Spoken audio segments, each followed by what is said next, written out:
Chapter 26. Trial by the Seven Part. 1. The trial begins.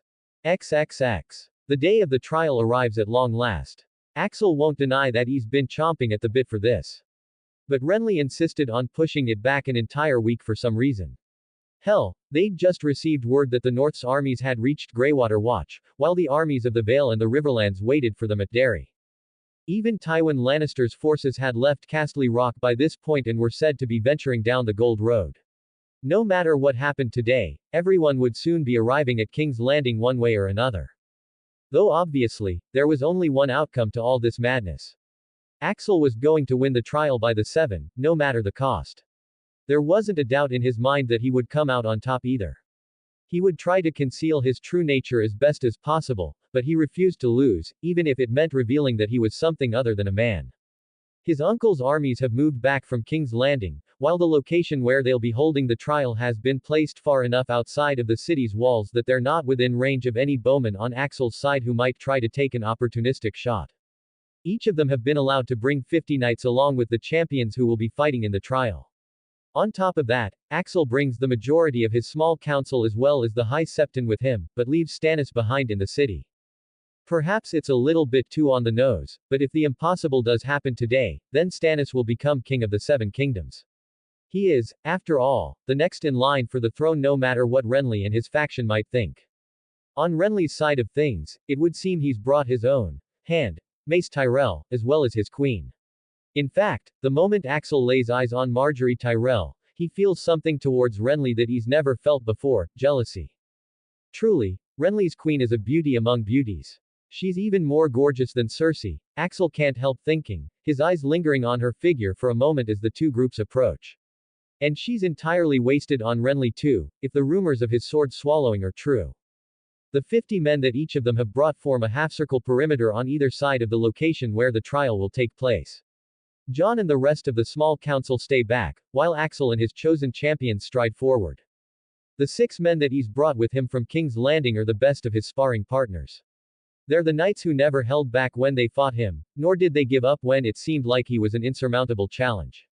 Each and every one of them continued to try long past the point where a sane man would have stopped, and indeed, the point where many of their compatriots had stopped along the way. Sir Aris Oakheart and Sir Meryn Trant had been left behind in King's Landing to continue looking after Myrcella and Cersei. By leaving the Queen Dowager and Princess in King's Landing as well, Axel imagined Stannis would have the bargaining power he needed to make sure Tywin fought on his side, if it somehow came to that. Meanwhile, any of these men who survived the trial would be immediately elevated to his Kingsguard. It would be rather awkward if all 6 of them survived, but Axel didn't think that very likely. After all, surely Renly would pick similarly skilled champions, right? Looking over his uncle's fighters, Axel suddenly has his doubts. While he and the 6 knights on his side of the field are all adorned in full plate armor without much differentiation or independent identity beyond the crown atop Axel's brow, the same cannot be said for Renly's men. Axel had heard that Renly called his version of the Kingsguard the Rainbow Guard, but he hadn't really thought it was literal. And yet, here they were. Each of Renly's knights wear armor dyed in a different color of the rainbow, save for the one who must be his Lord Commander. Loras Tyrell, the Knight of Flowers, is the only one wearing normal armor, though he still has a rainbow cape hanging off his back. It's all very colorful, Axel has to admit.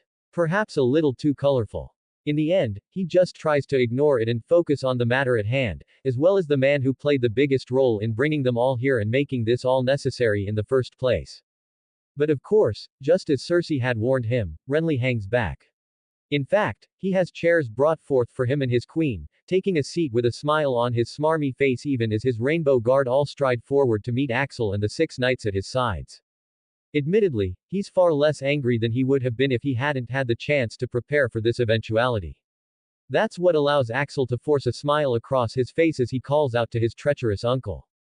Not going to take part, uncle. Renly's Rainbow Guard parts for a moment to give their liege unrestricted line of sight to Axel. The seated self-proclaimed king just smiles as though this is all some game to him. I am a king, young stone. I did not appoint these brave warriors to my Rainbow Guard just to leave one of them on the sidelines. The casual disregard for Axel's legitimacy and kingship prompts no small amount of bristling and shifting from the 6 men at his side. Axel holds up a hand to keep any of them from saying anything though. He looks his uncle in the eye from across the field. And he asks the question that's been burning in his mind since the moment Ser Vardis died. Why did you do this, Renly? My father made you Lord Paramount of the Stormlands. He named you Master of Laws. You had everything you could have possibly wanted, and you threw it all away and spat on his final wishes. Was it worth it? Was all of this worth it? Truly. Now it's the Rainbow Guard's turn to bristle. Loras Tyrell in particular is scowling most furiously at Axel. Renly reacts rather strangely, letting out a low sigh and shaking his head in regret. This wasn't what I wanted, no. I'm afraid something got lost along the way. The knights I sent after you and Lord Arryn on the Kingsroad were only supposed to take you into custody.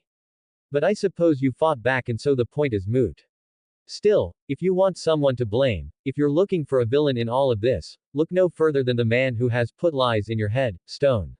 As regrettable as this all is, it remains my solemn duty as Robert's brother to make sure Jon Arryn doesn't get away with defrauding the Seven Kingdoms. Axel's teeth grind together for a moment before he snarls. What proof do you have that Lord Arryn lied? What evidence gives you the confidence to besmirch the name of a man whose honor is known far and wide across the whole of the Seven Kingdoms? Renly smiles sadly, looking almost like he pities Axel for his confusion. Axel isn't confused, to be clear. He's angry. And maybe part of him wants to force at least some of Renly's men to be forced to consider the idiocy on display here. I have the 3 servants who tended to my brother in his final moments. 3 sisters who have all told me the same thing. Robert was in no state to pass on any message to anyone before he died. Jon Arryn is indeed a liar. And you are his puppet. Then produce these women. Where are these women that you claim know the truth about my father's death? A flash of anger appears in Renly's eyes as Axel raises his voice. But then he just shrugs rather flippantly. I cannot. They're back in Storm's End, where they're safe from any would-be assassins. But really, it doesn't matter at this point, does it? We're not here to debate or argue what is and isn't true. We're here to settle this once and for all with a trial by the 7. Renly smiles cheerily, though Axel senses something fake in his uncle's eyes. The 7 will determine who is telling the truth and who is lying. After all, the 7 who are one wouldn't let a liar prove triumphant over an honest man, would they? Axel can tell that Renly's words are intentionally mocking the faith. And while Axel himself might not be nearly as devout or pious as he's tried to appear, it still angers him somewhat to hear the other man act so two-faced. Straightening up, Axel squares his shoulders and solemnly nods. You're right. This will be decided here and now on this field with this battle. Let this be the first and last battle of this ridiculous, pointless war. Finally, that gets under Renly's skin. Axel can see the other man bristling a little bit. But he maintains his cool all the same, even as the High Septon carefully and gingerly steps forward with some guards employed specifically by the faith flanking him on either side. Ahem. Today we are gathered for a trial by the 7, a most ancient holy rite. Today we stand at the crossroads of justice and mercy, where the will of the 7 will be made manifest through mere mortal hands. Let us remember that this is not a trial of vengeance, but of justice. This is a trial of divine judgment and heavenly adjudication. May the 7 guide the blades of all the champions, so that their will might be done this day. As the High Septon speaks, Axel and his men prepares themselves, watching Renly's Rainbow Guard do the same opposite of them. This prompts the High Septon to stammer just a little bit as live steel is bared on either side, the portly man sweating a tad as his eyes flick back and forth. Finally, taking a step back, he clears his throat. Let the trial commence. As the High Septon and his guards pull away, Axel moves forward and so do the men on either side of him. Likewise, Renly's Rainbow Guard strides forward as well. For a brief moment, Axel had considered aiming for Loras Tyrell first. The Knight of Flowers was said to be more than just Renly's Lord Commander, he was also apparently the man's lover. It went against the faith of the 7 taught in the 7-pointed star, but truth be told, Axel didn't much care beyond wondering how the hell Renly ever expected to produce an heir, or why someone as beautiful as Marjorie Tyrell would be happy playing the cuckold. Still, Axel doesn't immediately go for Loras because taking the man out too early might turn this into a one-sided slaughter, and not only does Axel only have 5 open slots in his Kingsguard, he also doesn't want to win too easily. It needs to look like it was at least a little challenging. Fortunately, Loras also doesn't make a beeline for him, allowing Axel to instead choose the biggest man on the enemy side to approach. Wearing dented steel armor dyed a deep blue cobalt color, the knight turns to face him, wielding a sword in his hands. Axel grins viciously, even as he lifts his own sword. The sounds of battle begin to ring out all around him, signaling that each of the 7 on either side has found their first opponent. This early in the trial, it would be one-on-one until someone lost, at which point things would eventually begin to grow lopsided one way or another. But for now, it was 7 separate duels, just the way Axel wanted it. You're a big one, aren't you? His taunt is met with the giant in blue scoffing heatedly from beneath his helm. You've caused King Renly enough headache, bastard. You should have stayed in the Vale. Not bad in terms of banter. Not bad at, wait a second, Axel's brow furrows, even as the giant lunges forward and he makes a show of barely dodging out of the way of the sword thrust. He's distracted, though not nearly enough to let any of the subsequent blows land. Still, that voice hadn't sounded particularly masculine. In fact, if Axel didn't know any better. Hold on, are you a woman? The blue giant freezes up and Axel could have taken advantage of that, but he doesn't. Because he knows he's hit the nail right on the head. This massive warrior in blue armor is no he at all. It's a she. Finally, she snarls and sets her stance, holding her sword before her as she introduces herself. I am Lady Brienne of Tarth. I am Brienne the Blue of King Renly's Rainbow Guard. Underestimate me at your own risk, bastard, for I shall show you no mercy. Well shit. XXX. Hang on a second, nobody said anything about having to hit a girl, Axel, probably.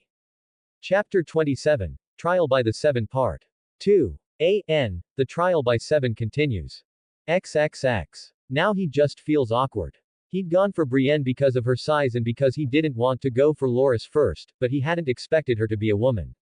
Frankly, finding out that Renly has a woman in his Kingsguard leaves him more than a little baffled. Even as he trades blows with the woman, he finds himself furrowing his brow in consternation. She's not a bad fighter. This, Brienne the Blue. Her skill with a sword is passingly good and she would probably have found a place among the 6 who were fighting with him today if she were born with a cock and weren't on the wrong side of the battle. Of course, she's nothing compared to him. And Axel knows he can't let this drag on forever. He's just loath to kill a woman, he supposes. It's not very chivalrous, is it? Not very knightly. Well, nobody said everyone involved in a trial by the 7 has to die, right? He'll just disarm her and force her to surrender. It's not even particularly hard once he sets his mind to it. Their swords lock and a moment later Axel wrenches Brienne's blade out of her hands, causing the armored woman to gasp as the steel goes flying. Simple as that. Pointing his sword at the now unarmed woman, Axel inclines his head. You've lost, Lady Brienne. It's time to retire the field. Never. However, he's not expecting the giantess of a woman to lunge at him like she does. Axel has to hastily pull back his sword so she doesn't skewer herself on it, only to find himself drifting to the side to dodge out of the way of her tackle. She's surprisingly fast for her size, but he's faster, even if it means revealing a bit more of his inhuman speed than he'd intended to. As well, her charge has left Brienne thoroughly imbalanced, so really all he has to do is snap out his foot, clip the back of her greaves in just the right way and slam. Axel winces a little bit as the warrior woman crashes into the ground, armor and all. Before she can recover, he takes a few steps forward, turns his sword over in his hand, and smacks her helmet with the pommel to knock her out. Fortunately, he's become quite good at non-lethal blows through all that sparring and she slumps bonelessly to the ground a moment later. Flipping his sword back around, Axel turns away from Brienne to see how the rest of the trial is going, only to find that his allies have won most of their fights at this point. Most of the brightly colored knights of Renly's Rainbow Guard are on the ground, having lost their duels to the knights that Axel had been honing into weapons for weeks now. Some dead, some not, but all of them are soundly defeated. For a moment, Axel despairs that this is the state of his uncle's so-called champions, but then he sees that all is not lost for Renly. The Knight of Flowers still stands and he's already killed 2 of Axel's men from the look of things. The other 4 are trying to encircle him, but all of them seem rightfully weary of Loras Tyrell's skill, and the strange sword he's wielding in his hands. Axel's eyes narrow as he peers at the rippling patterns across the length of Loras' blade. They're not like anything he's ever seen before, truth be told. Still, he's not too worried. At this point, the trial is all but won, but even if Axel should probably let his remaining allies hem Loras in to make it a sure thing and hide most of his skill, his pride as a warrior and a knight simply won't allow it. Hold. All eyes turn towards him as Axel strides forward, beckoning for the 4 remaining knights on his side to all take a step back. Loras straightens up, glaring at him balefully even as they face off against one another. Grinning toothily, Axel inclines his head in the pretty man's direction. I'll deal with him myself. Axel tunes out the cries from the sidelines at his declaration, John's surely among them. Sure, it might seem a little bit foolish when he's already all but won, but unlike Renly, Axel is a king who believes in leading from the front. Loras, Jaw sets as a modicum of respect appears in his otherwise hate-filled eyes. He gives Axel a nod, which Axel returns with one of his own. For a moment, everything is still as they face one another, and then the Knight of Flowers lunges forward, his strange-looking sword flashing out. Axel blocks it easily, though he makes sure to pretend that it's anything but. Although, even as he's holding himself back and matching Loras' strength and speed, he notices that his own sword isn't holding up as well as Loras' is. Hang on a second, is that Valyrian steel? Axel had only heard of the miraculous metal to be honest. He'd never gotten the chance to witness it with his own eyes, so he's not sure what it's supposed to look like, but the way it's chipping his own sword while taking no discernible damage reminds him of what he'd been told about the stuff. But House Tyrell didn't have a Valyrian steel sword. Neither did House Baratheon. So where the fuck had Loras Tyrell gotten one? Was it on loan or something? Seeming to notice Axel's building confusion, Loras flashes him a cheeky, smug grin. I see you've finally realized what this sword is, bastard. My king gifted me this Valyrian steel blade specifically so that I could kill you with it and put an end to this farce once and for all. That just left Axel with more questions. Where had Renly Baratheon found a Valyrian steel sword? They were said to be some of the rarest, most valuable things in the world. Not that it matters too much. Axel will still win. He just needs to spend a little bit more time making it look close before he. White-hot pain lances through him as Loras does something Axel isn't expecting and then strikes low with his sword, a maneuver that even Axel doesn't fully see coming, perhaps because he's not taking this seriously enough. The Valyrian steel sword in the Knight of Flowers' grasp lances out in that single moment of inattention and cuts upon Axel's inner thigh. To be fair, Loras managing to land a blow isn't that surprising. He's easily the best swordsman that Axel has ever sparred. Even if he doesn't have Axel's speed or strength, he clearly has experience and skill to make up with it. Or rather, he does when Axel is holding back as much as he is, trying not to be too blatantly obvious about his unnatural nature. The surprising part, however, is that Loras Tyrell draws blood. Axel has been cut at by other men before. He's been slashed, smashed, and bashed at. Indeed, he's had all manner of injury attempted upon his person. But the key word there is, attempted. Maybe when he was younger, he bled a few times. Got some scrapes and bruises. But truth be told, those times are so far in the past that he barely remembers them. In the last several years, no blade has been able to cut Axel's skin. No mace has been able to bruise his flesh or break his bones. Nothing has managed to hurt Axel Baratheon, until right now. He drops to a knee, grunting as he feels something hot traveling down his inner thigh. Not piss, he finds himself thinking, but blood. He's bleeding. For the first time in as long as Axel Baratheon can remember, he's bleeding. Profusely at that. Surprisingly, Loras Tyrell doesn't capitalize on the successful strike. Instead, he stands there looming over Axel, smirking down at him. Rosethorn always finds her mark, I'm afraid. It's over, bastard. He's right. Renly's voice calls out over the sudden silence, everyone frozen in shock at what's just happened. It's over, Axel. That sort of injury, you'll bleed out in minutes if you're not treated. Even if the rest of your men take down my Lord Commander, you'll still be dead. Surrender and swear to take the black, and on my word as king, I will make sure that you survive. He really is losing a lot of blood, at least for a bit there. Axel's vision swims for a moment, before stabilizing. And the flow of hot liquid coming from the cut on his thigh, begins to slow to a crawl. Both Loras and Renly sounded so sure of themselves too. Perhaps they were just mistaken. Or perhaps this is just another way in which Axel is unnatural and inhuman. At the same time, he can't help but find Renly's words ridiculous. Sure, he might die here, but if his remaining knights beat Loras, then Renly's claim to the throne is also forfeit and Stannis would become the king of the Seven Kingdoms, as was his right. The thought that Axel would be so craven as to surrender in such a scenario, just to save his own life, it made him want to laugh. It shouldn't surprise Axel that Renly sounds as though he would continue fighting even in the event that he lost the trial but Axel died. And yet, it still does surprise him, just a little bit. However, it also doesn't matter, does it? Because Axel isn't dying. Not today. I refuse. He bats Loras, blade away from his face with a gauntleted hand, catching the Knight of Flowers off guard as he staggers to his feet. Loras, eyes widen even as he tightens his grip on his sword and takes a quick step back, clearly surprised by Axel's sudden recovery. All around them, wide eyes make it clear that everyone else is similarly shocked, including Renly. Grinning toothily, Axel lifts his blade up and cocks a single brow, pretending to sway for a moment as though he's still hurt. But the truth is, while the wound to his inner thigh still pains him, he can already tell it's no longer life-threatening. Or rather, it never was life-threatening. Something like that isn't going to kill someone like him.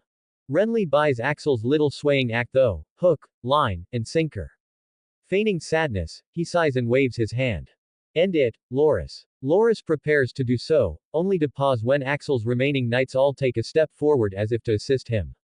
But Axel wards them off with a held-up hand. Stay back. This is still my fight to win or lose. To win, more like. Because, he's not fucking playing around anymore. After making sure he wasn't about to fight 5-on-1, Loras clenches his jaw and moves in again, that Valyrian steel sword of his ready to try and do damage once again. But this time around, Axel is ready for it. This time around, Axel knows that thing can hurt him and he's not about to let that happen a second time. Dodging rather than blocking, Axel ramps up his speed, and becomes untouchable. He imagines it must appear rather amazing from the outside looking in, though even now he's not using his full strength or speed. Even now, he's still holding back. Loras Tyrell really is a phenomenal warrior. For all that he looks like a woman, for all that he's on the wrong side of this conflict, Axel can nevertheless respect his skill with the blade.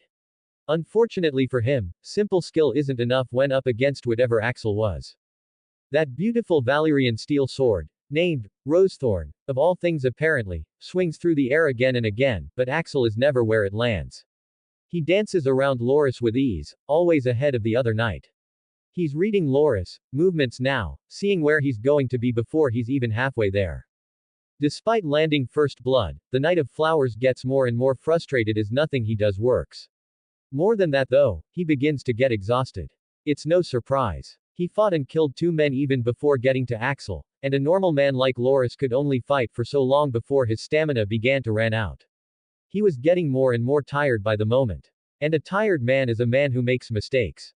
Axel waits for the right opportunity, and when it comes, he relieves Loras of both his Valyrian steel sword and his sword hand.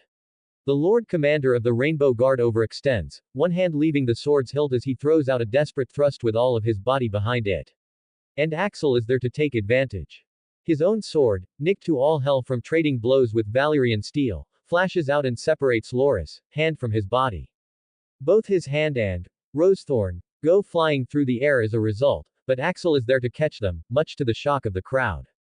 Peeling Loras' fingers off of the handle of the Valyrian steel sword and tossing the hand to the ground is slightly grisly work, admittedly. Axel nevertheless has it done by the time Loras crashes to his knees in shock, his mind just starting to catch up to what's been done to him. As blood spurts from the stump and Loras kneels before him in a stupor, Axel places both his sword and the Valyrian steel at cross sections on either side of Loras' neck. He's more than ready to cut the man's head from his body, but pausing all the same to look past the Knight of Flowers. There, half risen from his chair with horror in his eyes, Renly Baratheon looks downright horrified by what's just happened. His queen, Loras' sister, looks just as distraught, and it's Marjorie's expression that solidifies an idea Axel has been playing with even as he played with Loras Tyrell. I give you the same offer, uncle.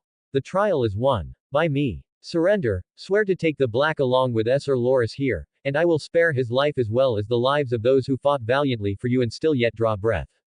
Axel isn't sure how many of the Rainbow Guard are still alive admittedly, but he makes the offer all the same, knowing full well that the only one that Renly even remotely cares about is on his knees in front of him. Why yes, I accept your offer. I surrender. I will take the black, too, As his treacherous uncle stutters and stammers, Axel feels nothing but disgust for the man. His queen on the other hand, once Renly has agreed, Marjorie jerks up from her own seat, rushing forward to Loras' side. Axel pulls back the swords he's holding in each hand to give the beautiful young woman room, watching as she uses her own dress to cover Loras' stump and try to staunch the blood flow. He would, probably live. Axel would ask whoever was in charge of things to try and make sure of it. Meanwhile, with this, the war was over. Men were dead, but far fewer than would have been otherwise if not for this trial. And Axel Baratheon had won. The High Septon comes forward once more to make it official, flanked by his guards just like before. This trial by the seven is concluded. Axel Baratheon, the first of his name, king of the Andals and the first men, lord of the seven kingdoms, and protector of the realm, stands victorious. All hail King Axel Baratheon. The four remaining knights who fought on Axel's side don't hesitate to take up the cheer, and so does everyone else, soon enough. The only ones not to are Renly, Loras, and Margaery, the former slumping back in his chair in defeat and the latter two more focused on Loras' injury. Axel, meanwhile, stares down at the rippling pattern of the Valyrian steel sword he's currently holding and can't help but wonder at it. After so long of feeling like he wasn't human, he'd finally found something that could hurt him. He's not sure how to feel about that fact, truth be told.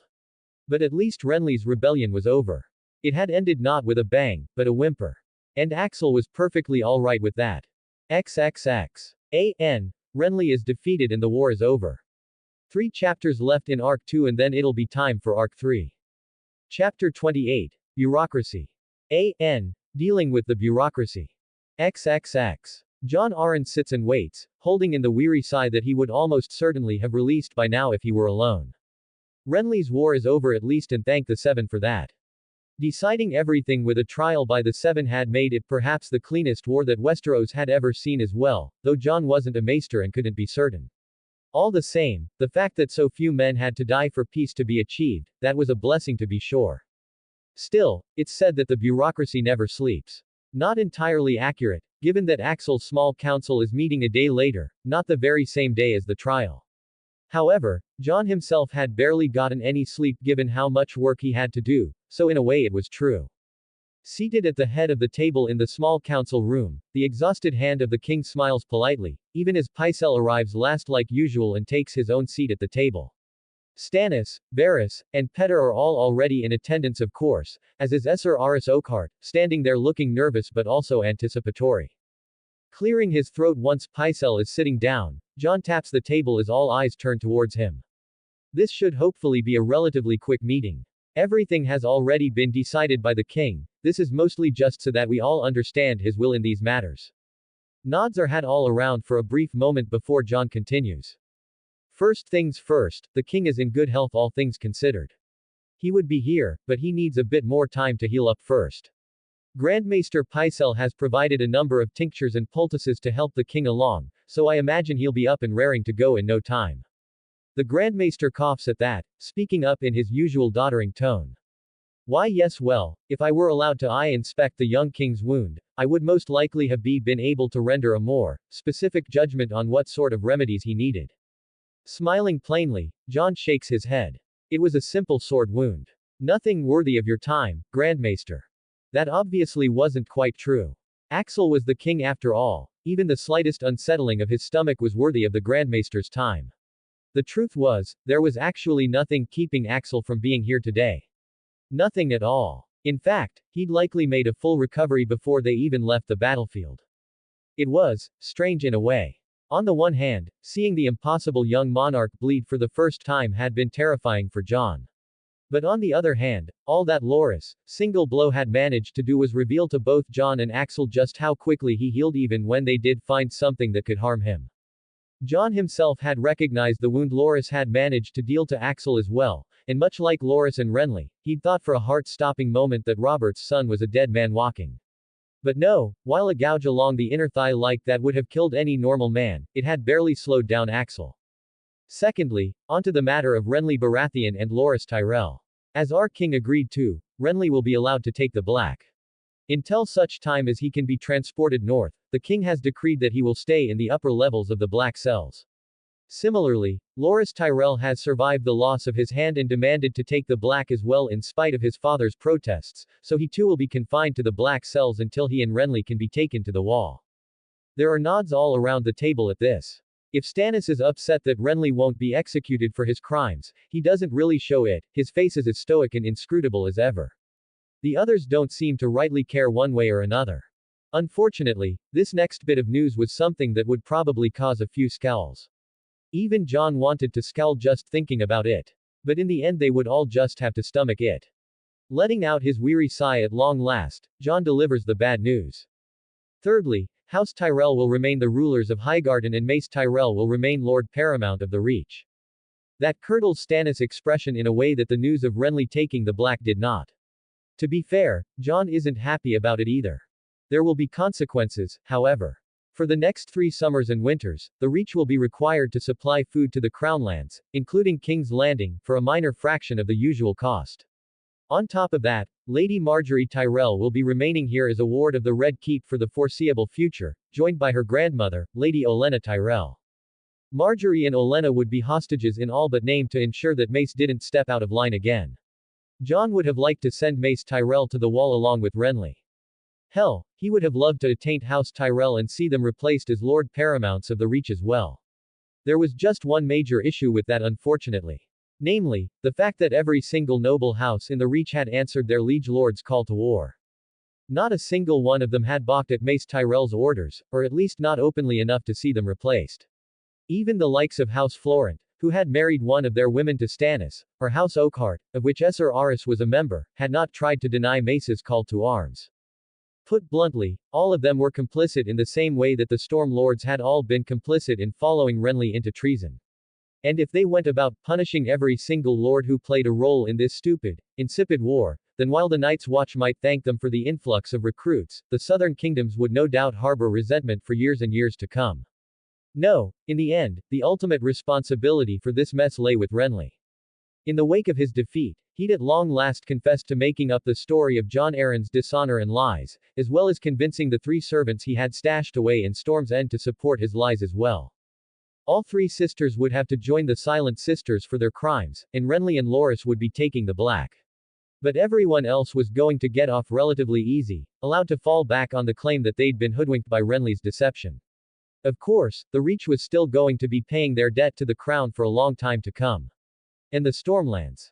Fourthly, by order of the king, Lord Stannis is hereby granted the seat of Storm's End, where he will now rule as Lord Paramount of the Stormlands. He will also keep custody of Dragonstone in the king's name for the foreseeable future. Stannis brightens up considerably at this, rising from his seat and giving a stiff-backed bow that Jon returns with an indulging nod. The man still doesn't smile, but he nevertheless manages to look the happiest that Jon has ever seen him, until the next thing. Furthermore, if you will accept the position, the king wishes for you to be made master of laws as well, Lord Stannis. Freezing up in surprise, Stannis furrows his brow for a moment in confusion, allowing Jon to continue on with explanation. It is the king's opinion that a man with your sense of duty and honor is far more suited for the position than your brother was, and given your long and robust history as master of ships, he also wishes for you to put forward your recommendation for your successor if you choose to accept this new role. That causes a bit of a stir around the table, even as Stannis sits there looking dumbstruck for several long seconds. After all, while it's unusual for a small council member to switch positions while remaining on the small council, it's not unheard of. However, the king allowing that same person to publicly choose their replacement, as Jon is implying here, is somewhat unprecedented. Kings didn't often like to give up their power, after all. But as Axel had told Jon, there was simply no one better than Stannis himself to figure out his successor. He was the man with the most experience in the role after all, and therefore he should know best. In the end, Axel felt that Stannis needed to be rewarded beyond just becoming Lord of Storm's End and Lord Paramount of the Stormlands. Those were titles he would inherit simply by being the only Baratheon left for the role, after all. It was expected that he would be given such things with Renly bound for the wall. Axel had wanted to do more though, to make it clear to both Stannis and the rest of the realm that he was valued and appreciated for his service to the crown. Especially given how rocky and fraught with danger the early days of Axel's reign had been. Much like Tywin Lannister had done, Stannis could have sat back and waited for the dust to settle to see who would come out on top here in King's Landing. Instead he hadn't hesitated to swear his fealty to Axel and help keep King's Landing from starving any worse than it had due to the siege. Jon is just about to tell Stannis he doesn't have to decide now when the stiff-backed man suddenly speaks up. I will accept the position of Master of Laws. My recommendation for the position of Master of Ships is Esser Davos Seaworth. From across the table, Petter Baelish lets out a chokedoff laugh. The Onion Knight. Isn't that the one you cut fingers off of for smuggling food to Storm's End during King Robert's rebellion? Stannis' gaze sharpens as he jerks his head in a nod. Yes. Sir Davos took his punishment without complaint and put his smuggling days behind him. He has proven to be a loyal subject to both the crown and myself ever since. He is also one of the best sailors I know and would be perfect to succeed me as master of ships. Baelish looks bemused while Varys just smiles. Pycelle, meanwhile, looks as lost as ever by the exchange. Jon just sighs and nods his head. I will take your recommendation to the king, Lord Stannis. I have no doubt that he will weigh your suggestion quite heavily against any other would-be options. Translation, they would almost certainly be going with Sir Davos given what Axel had told him. This leaves Stannis looking pleased as he nods in satisfaction, while Petter looks almost like he's bitten something sour. Perhaps he had his own idea for who could take over as master of ships, but alas, it wasn't meant to be. With the matter settled, Jon turns his attention to the final bit of business, his eyes moving over to where Sir Aris Oakhart stands near the door. Sir Aris, come forward please. Straightening up, the Kingsguard strides up to the table, stopping with his hands clasped in front of him.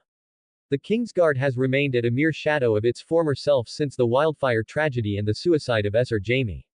You and Sir Meryn have done your duties to the best of your abilities in that time, and the king has decided you are to be rewarded for staying true to your oaths and protecting the Queen Dowager and Princess. With that said, you are now Lord Commander of the Kingsguard. Take a seat. Looking appropriately honored by this, even if he had to have suspected it was coming, Sir Aris, now Lord Commander Aris, pulls out the chair normally reserved for the head of the Kingsguard and sits down after pulling his white cloak to the side. The 4 champions who fought alongside our king and survived the trial by the 7 will be sworn into the Kingsguard in the next day or two once the king is recovered enough for such things. A 7th will eventually be found to fill out your number as well. Inclining his head, Aris clears his throat. As you say, Lord Hand. Sweeping his gaze around the room, Jon moves his eyes from the newly appointed Lord Commander to the newly appointed Master of Laws, and then on to the Master of Whispers, Master of Coin, and the Grand Maester. After so long, they were almost whole again, with only one empty seat left at this point. And that would soon be filled by Sir Davos. Finally, Jon gives a single sharp nod. That will be all for now. Dismissed. As the rest of the small council leaves the chamber, Jon remains seated, leaning back in his chair and letting out a sigh of relief. It was over. Renly's insipid war, the question of his honor, and Axel's claim to the throne, all of it. Sure, part of Jon would have preferred that Axel play things a bit safer in the trial and not take quite so many risks or showboat as much as he did. But he'd already spoken with the High Septon and the Rotund Man was more than happy to spread word of Axel's piety and faith carrying the day for him. To be fair, if there was any public setting in which it was perfect for Axel to come across as a little abnormal, it would be a trial by the 7. After all, such trials were blessed by the 7, right? It was said that the 7 would not let the honest party lose such a thing, and even if it was only the small folk and the most pious of nobles who believed such trite things, it was still good enough in the end. Yes, at long last, everything has worked out for the best. At long last, the realm is at peace. Though that did not mean the work was done. Far from it. The Lord Paramounts, who had all already been on the road to King's Landing would continue to come, albeit without most of their armies. Everyone would soon be gathered in the city to swear fealty to Axel Baratheon in person. And of course, now that things were settled with Renly, Axel needed a wife. He needed a queen and he needed proper heirs. Only once that was settled did Jon think he would finally be able to truly rest easy. But if nothing else, at least the violence was over and done with. XXX. Thank the 7 that the violence is over and done with. Chapter 29. Cersei's visit. Axel gets a visitor while he's recovering from his grievous injury. XXX. Slowly, ever so slowly, Axel brings his thumb down on the rippling metal blade in front of him. He watches curiously as his skin splits along the impossibly sharp edge, blood welling up from the cut. Pulling his thumb back, he looks at the injury for a moment, watching the blood stop seeping out and the flesh repair itself in real time over the course of the next minute or so. Technically, he's supposed to be resting right now. He's not allowed to do most of his normal day-to-day activities because he's still healing and recovering from the trial. After all, it's one thing for him to miraculously survive what should have been a death sentence to any normal man. It would be another entirely for him to not need any recovery time whatsoever. That's the truth of the matter in the end though. His thigh is completely healed and has been since before he even walked off the battlefield back at the trial. The Valyrian steel had been able to cut him like nothing else ever had before, but the wound it left hadn't lasted long at all. Funny, Axel had never been hurt badly enough before now to find out just how quickly he healed. Now he knew, it was pretty damn fast. Wiping his bloodied thumb on a cloth, Axel doesn't even bother looking to know the skin comes away completely pristine and blemish-free. Instead, he only has eyes for the Valyrian steel itself. Rosethorn, as Esser Loras had named it. Terrible name, honestly. He was definitely going to have to rename it as soon as possible. After all, it was his now apparently. Renly wasn't being entirely forthcoming about where he'd gotten it and nobody else could tell Axel either. Somehow, his uncle had just happened to find a Valyrian steel sword to gift to his paramour on the eve of battle. Yeah, Axel wasn't buying it either, but frankly, he also found he didn't really care. Since they could at least be sure Renly hadn't borrowed it from any of the lesser houses in Westeros, that meant there was nobody in the Seven Kingdoms who was expecting to have it back any time soon either. And that meant it was Axel's by right of conquest. His very own Valyrian steel sword. The first ancestral Valyrian steel blade for House Baratheon in living memory as far as he knew. Exciting stuff, to be sure, and naming it something better than Rosethorn was high on his priority list, to be sure. But also, he was terribly bored.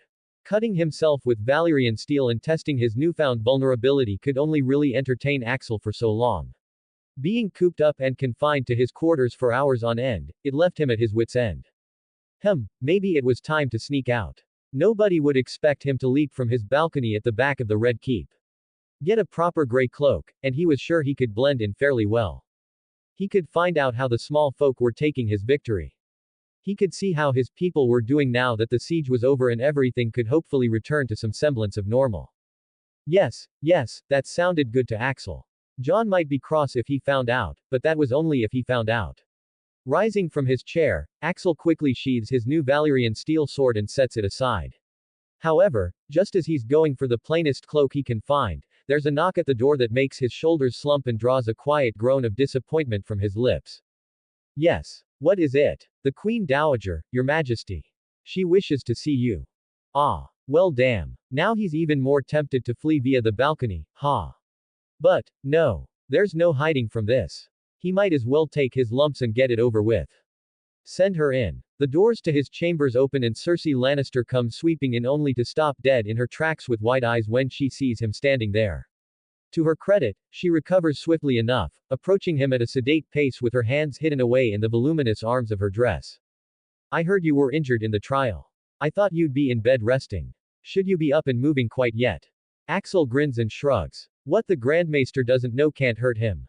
He makes sure to give her a cheeky wink too, to really sell the idea that maybe he's still weak and injured but just can't stand lying around. Cersei bites her lower lip and then reaches out, placing a hand on his chest. They're saying you should have died. That the Seven protected you, blessed you, saved you. She must have martially minded sources then. Even Axel hadn't known that the wound Loras dealt him was almost always fatal to a normal man.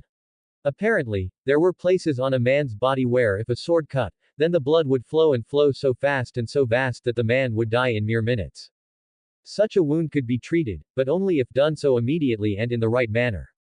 Continuing to fight in such conditions was tantamount to suicide.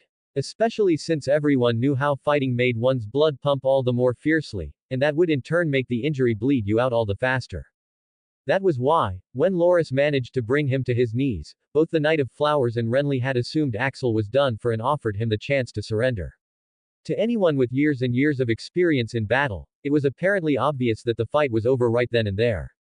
Of course, then Axel had gotten back up and proceeded to win, disarming Loras literally, and surviving what shouldn't have been survivable. Letting his grin turn into a softer smile, Axel reaches up and takes the hand Cersei has on his chest, winding his fingers through hers.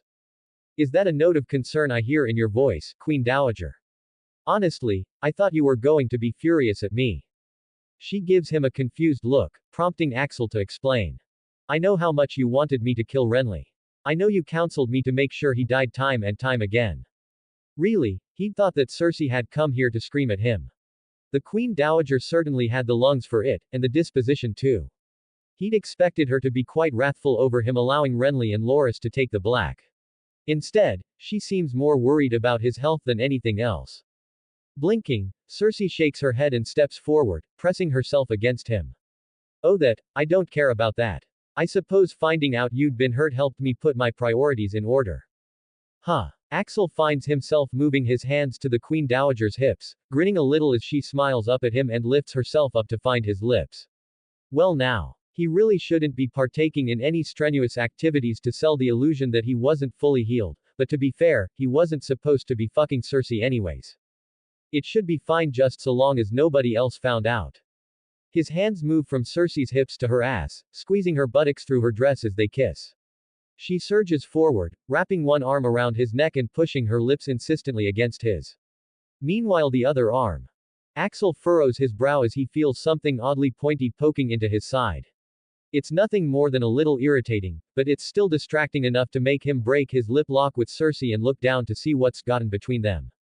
He's expecting some piece of Cersei's jewelry to be pushing against his chest.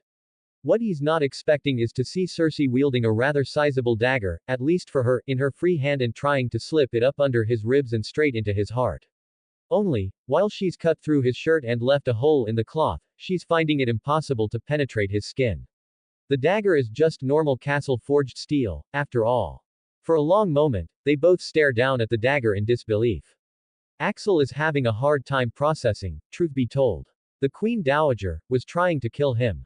Cersei, meanwhile, goes from shock to her face twisting into a hateful, angry expression in moments. With a scream, she pulls free of his, admittedly loose grip, taking a step back as his hands fall to the sides, only to then come in again with the dagger held up in an overhand grip. Axel takes a step back as the first blow lands on his chest to no avail, but he stops and stands his ground. Screaming bloody murder at the top of her lungs, Cersei Lannister attempts to drive the dagger into his chest over and over again, with no effect except to continue perforating and damaging his shirt. Finally, with a cracking sound, the blade shatters against his impenetrable skin. Metal shards clatter to the floor as Cersei is left holding nothing but a hilt. Her and Axel both stare at it for another long moment, before she tosses it to the ground and comes at him with her hands like claws. You bastard. How dare you wear that sea crown? How dare you stand where my sons should have stood? You should have had the decency to die from the poison. What follows is Cersei trying to scratch him to death, which doesn't really work any better than her attempts at stabbing him in the heart. It's only when one of her nails hits one of his eyes that Axel actually feels some measure of pain and finally breaks free of his stupor. He catches Cersei's wrists in his hands in moments, holding her fast even as she tries to break free in her maddened attempt at killing him. Then, it hits him that she just admitted to being the one who had him poisoned. And if she was behind the strangler, she was probably behind every other attempt too, throughout his entire life. He's never been so thoroughly repulsed by anyone than in this moment. As she continues to fight him and struggle in his grasp to no avail, Axel clears his throat. Guards. The doors to his chamber open and two of his new Kingsguard step into the room, only to stop and blink at the sight before him, their eyes going from their king to the hysterical Queen Dowager still shouting about how he should be dead and how she'd tried to poison him for years, to finally gaze down at the shattered dagger on the ground. The Queen Dowager has just admitted to trying to have me poisoned. After attempting to assassinate me with her own two hands. Take her back to her quarters and lock her in. Put her under secure guard. Nobody visits her and she goes nowhere until I say otherwise. Cersei howls as the Kingsguard move forward to take her off of his hands. She shrieks and screams, struggling in their grasp, but her nails find no more purchase in their armor than they did in his nigh impenetrable flesh. Axel watches her go even as the irritation in his eye quickly goes away, the minor injury she'd actually managed to deal him healing rapidly. His eyes weren't as impervious as his skin it seemed. Though this was, he looks down at the metal shards and discarded hilt in disbelief, not quite sure how to feel in this moment. John would know what to do. XXX. This is a mess. Huffing, Axel shakes his head in dry bemusement. I'm well aware of that, John. His hand grimaces, even as he looks down at the remnants of Cersei's murder weapon, moved from the floor over to the table. That's through no fault of yours, my king. Perhaps you shouldn't have allowed her to see you privately, but even if you'd sent her away, she would have just tried some other way. I had my suspicions about her and the attempt on your life up in the Vale, but I didn't want to make an accusation with no evidence. I'm sorry, I should have still said something. Axel waves a hand dismissively. You did say something. You told me not to trust her from the very beginning. Multiple times at that. And I didn't listen, or at least I didn't listen closely enough. I'd figured out that she had some strange hatred for my uncles, but I didn't realize how deep that hatred went, or that it extended to me. Wincing, John nods. Yes, going off of what the Kingsguard have said about her ranting and raving since the failed attempt, she desires the end of the Baratheon male line. You, Stannis, Renly, she wants you all dead as justice for Robert getting her sons killed. Sighing, Axel rubs at his forehead. You said it. This is a mess. What do we do now, John? Sitting down at the table, the hand of the king grunts. Well, she's confessed her crimes to multiple people at this point, so at least there's no shortage of witnesses to her crazed ramblings.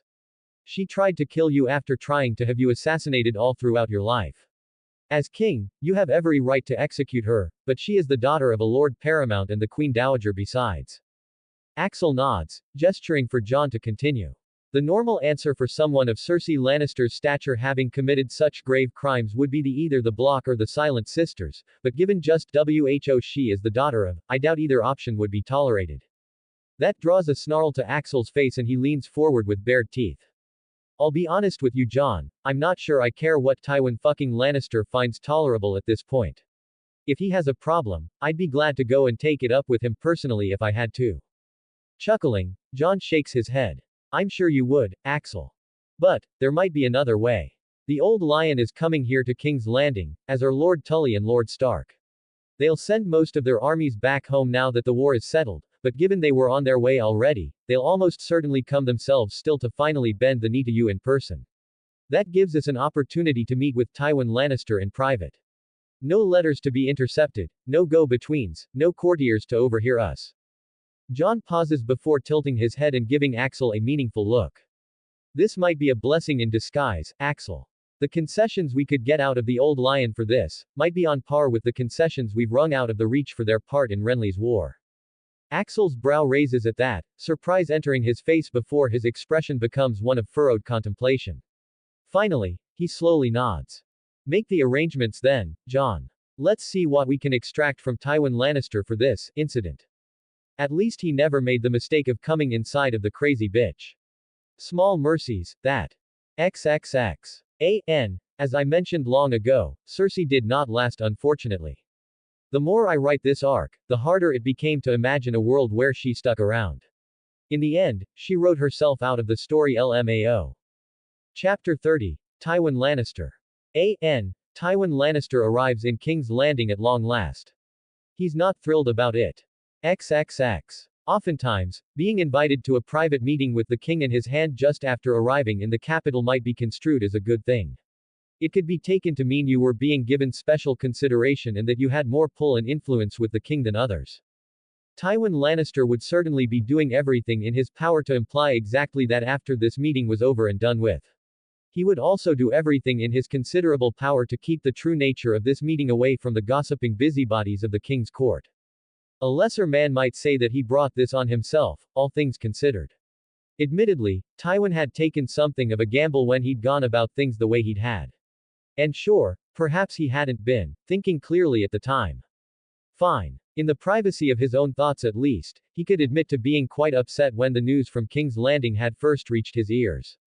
The fact that Robert had gone and gotten himself killed mattered little to Tywin. However, that the oaf had gone and gotten both of his male heirs killed as well, that was infuriating. Joffrey and Tommen represented Lannister blood on the Iron Throne, something that Tywin had been working to make happen for decades. And in just a moment, that had all gone up in green flames. That the Mad King was said to have been involved, that he'd apparently covered the entire underside of King's Landing in caches of wildfire, well, that made it even worse. Even from beyond the grave, Aerys was spitefully managing to keep Tywin from what he was owed. Hearing that Robert had legitimized his bastard on his deathbed, that meant a lot less to Tywin. Myrcella wasn't going to inherit the Iron Throne anyways. The other great houses would never allow it and Tywin wouldn't waste time or energy trying to fight that uphill battle.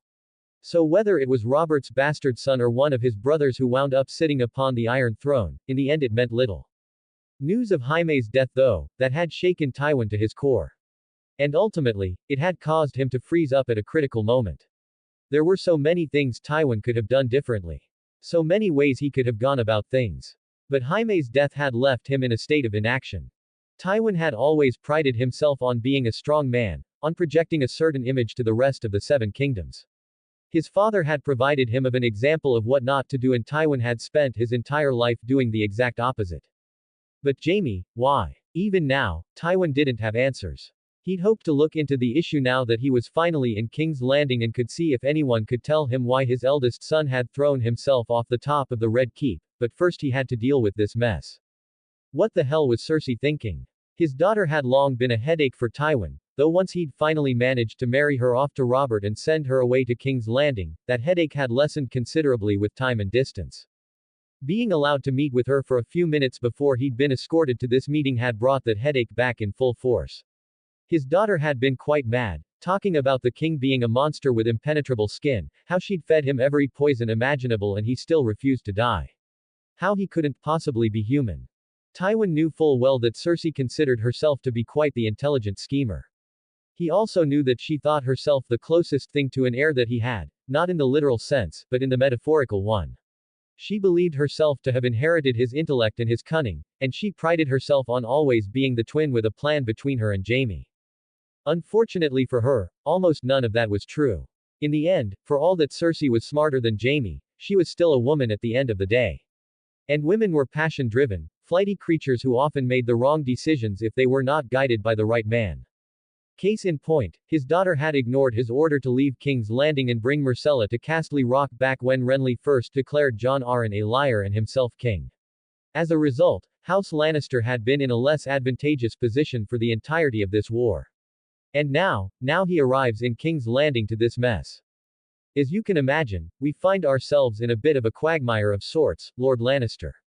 Your daughter is the Queen Dowager and that comes with certain allowances, but she tried to assassinate the king and then ranted about a prolonged effort to poison him all throughout his life in earshot of numerous people. She has furthermore expressed her fervent belief that every single man carrying the name, Baratheon, should be killed immediately on her orders because she is, the queen. The pity is the worst part, Tywin decides. Sitting there with Jon Arryn looking at him apologetically and sympathetically while their new young king watches them both from the side, Tywin can only keep his back straight and his shoulders squared as he processes this information. It sounded like Cersei had snapped and was throwing the tantrum to end all tantrums. What Tywin didn't fully understand is why she waited until now to snap, instead of back when her sons and brother died.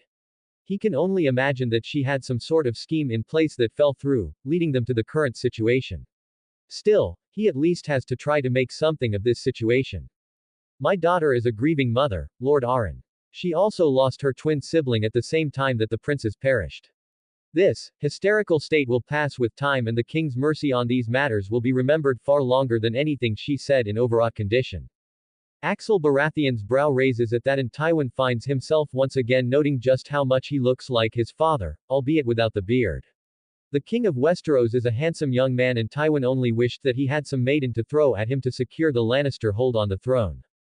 Alas, at this point he was forced to run damage control, reduced to just trying to get out of this with his daughter's life intact. Jon Arryn nods sympathetically at Tywin's words, but then pauses and grimaces. A practiced motion, Tywin can tell, but he doesn't dare call the other man out on it. Quote.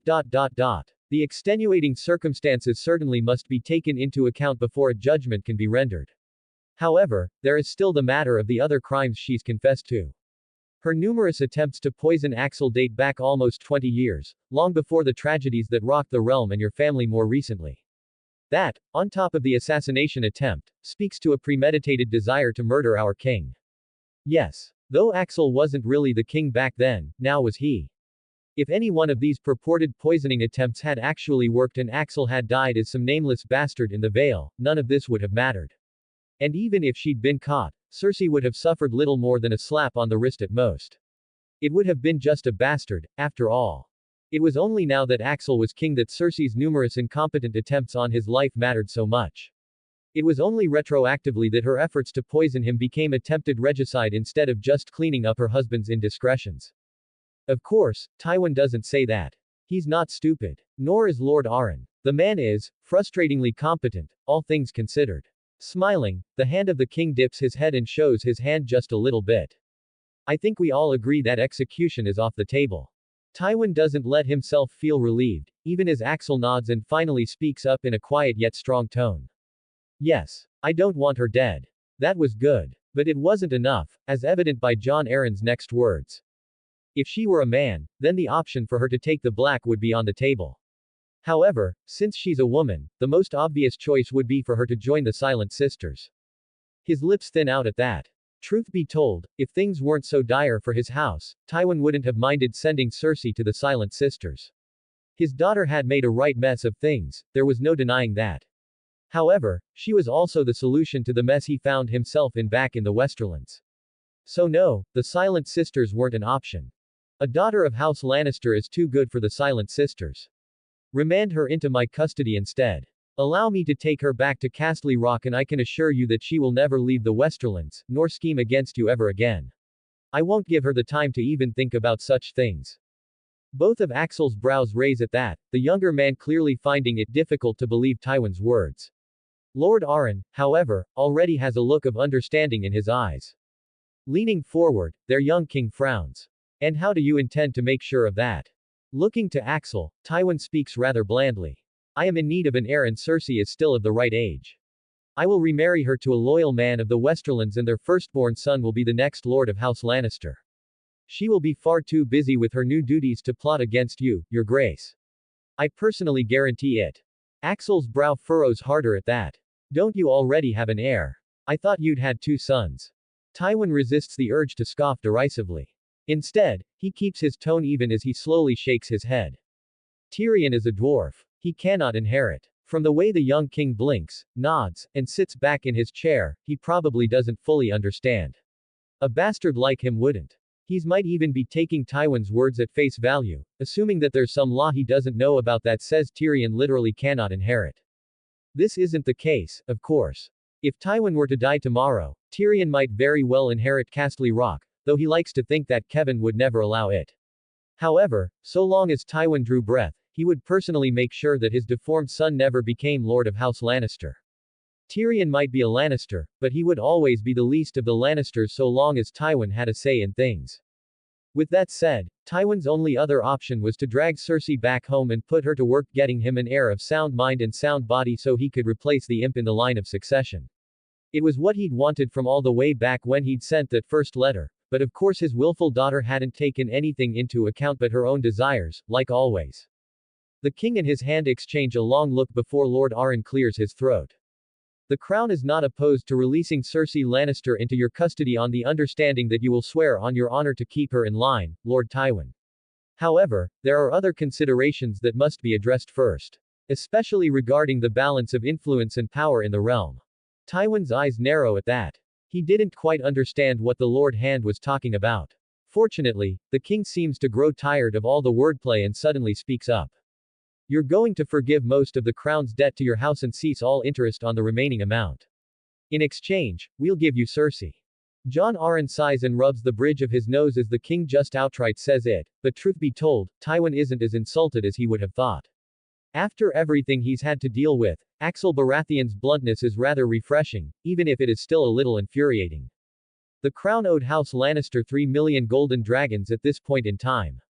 Tywin had always considered the numerous loans that made up that sum to be an investment, of course. If Joffrey or Tommen had been the one to sit on the Iron Throne after their father, he would have eventually been paid back and not just in gold either. But now here he was, being extorted out of the larger share of that investment all because they knew he was desperate. He was basically being sold back his daughter for a princely sum, the same amount of dragons he'd offered some of the lesser houses for their ancestral Valyrian steel, only to be soundly turned down. Before Tywin can decide how he wants to respond, however, Axel continues on. I was saddened to hear about all of those saboteurs you dealt with back in the Westerlands, Lord Lannister. I'm glad that your disloyal bannermen didn't stop you from finally arriving in King's Landing after all this time. Of course, if the problem persists even now, I would be happy to come deal with it myself at any time. Ah. Now Tywin begins to understand. Perhaps he'd underestimated young Axel Baratheon. This isn't just about selling him Cersei back. This was also about the gambit he'd taken during this most recent conflict. This was about punishing him. Very well. He would not forget this, but right now it wasn't like he had much of a choice except to take his lumps. Looking the king right in the eye, Tywin inclines his head to show he understands. Even then though, he can't help but reach for just a little bit more than he'd been offered. I will forgive 2/3 of the crown's debt to my house, as well as having the last third of the debt cease accruing interest, in exchange for having both Cersei and Myrcella turned over to me. No. It was a long shot, but Tywin still has to admit to being somewhat surprised by just how quickly the offer is shut down. Axel looks quite stone-faced as he does so too. You will be given Cersei in exchange for all of that, but Myrcella is a Baratheon. She will go to Storm's End, where she will be fostered and raised alongside Shireen Baratheon. Tywin frowns and tries a different tack. It will be easier to keep Cersei under control if her daughter is close by.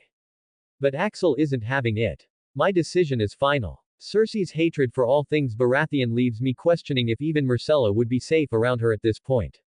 I won't risk my half-sister to that woman's madness. You have already staked your honor on being able to keep her under control. If you don't think you can do so without Myrcella's help, then say the word and she'll be sent to the Silent Sisters. They had him by the balls and they knew it. Tywin knew he could control Cersei even without Myrcella's presence. But Myrcella was a Lannister as much as she was a Baratheon, and a princess besides. Having her would open up so many other options for him, which is why it was so infuriating that Cersei had ignored his original orders back at the start of all of this. Very well. But I must demand that a few good Lannister men be allowed to journey to Storm's End to supplement her honor guard. She's not just a Baratheon princess, but a Lannister one as well after all. The king hesitates for a moment, before finally nodding. Tywin just accepts that that's the best he's going to get for now. He'd taken a calculated risk when he decided to hold back his armies and allow Renly to besiege King's Landing. It hadn't paid off, but to be fair, how could he have ever seen the trial by the Seven coming? All of his plans for how to make the most of the war had gone up in smoke the moment that Axel and Renly handled things through such ancient rites. And then his fool of a daughter just had to go and make everything even worse. It was frustrating, but there was nothing else to be done. That said, as he's dismissed from the king's presence, Tywin is already contemplating his next moves. Lannister blood might not sit on the Iron Throne in his lifetime, but in the end, all of this was merely a setback. Being Tywin Lannister is suffering. Couldn't happen to a better guy. Also, this marks the end of Arc 2. Next time, we start Arc 3. Chapter 31, Theatrical Matrimony.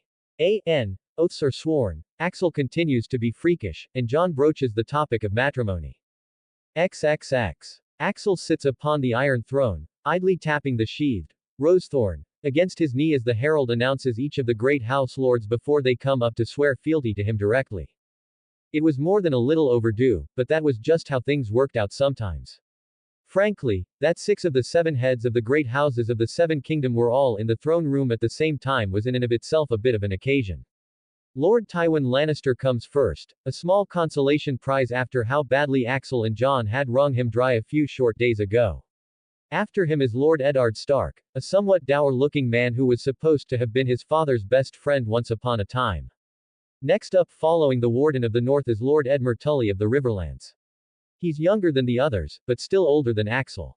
In fact, Axel still recalled when old Hoster Tully had died a few years back, resulting in Edmure's ascension. Finally, last and most certainly least, is Mace Tyrell. The Lord Paramount gets the frostiest reception from Axel's court, something even a buffoon like him can't possibly miss. His position at the back of the line despite having been in King's Landing the longest of the 4 great house lords was no mistake either. Tywin Lannister might escape this visit to the capital with only a slight marring to his reputation, but Mace Tyrell was effectively under house arrest until his mother arrived to take his place at her granddaughter's side.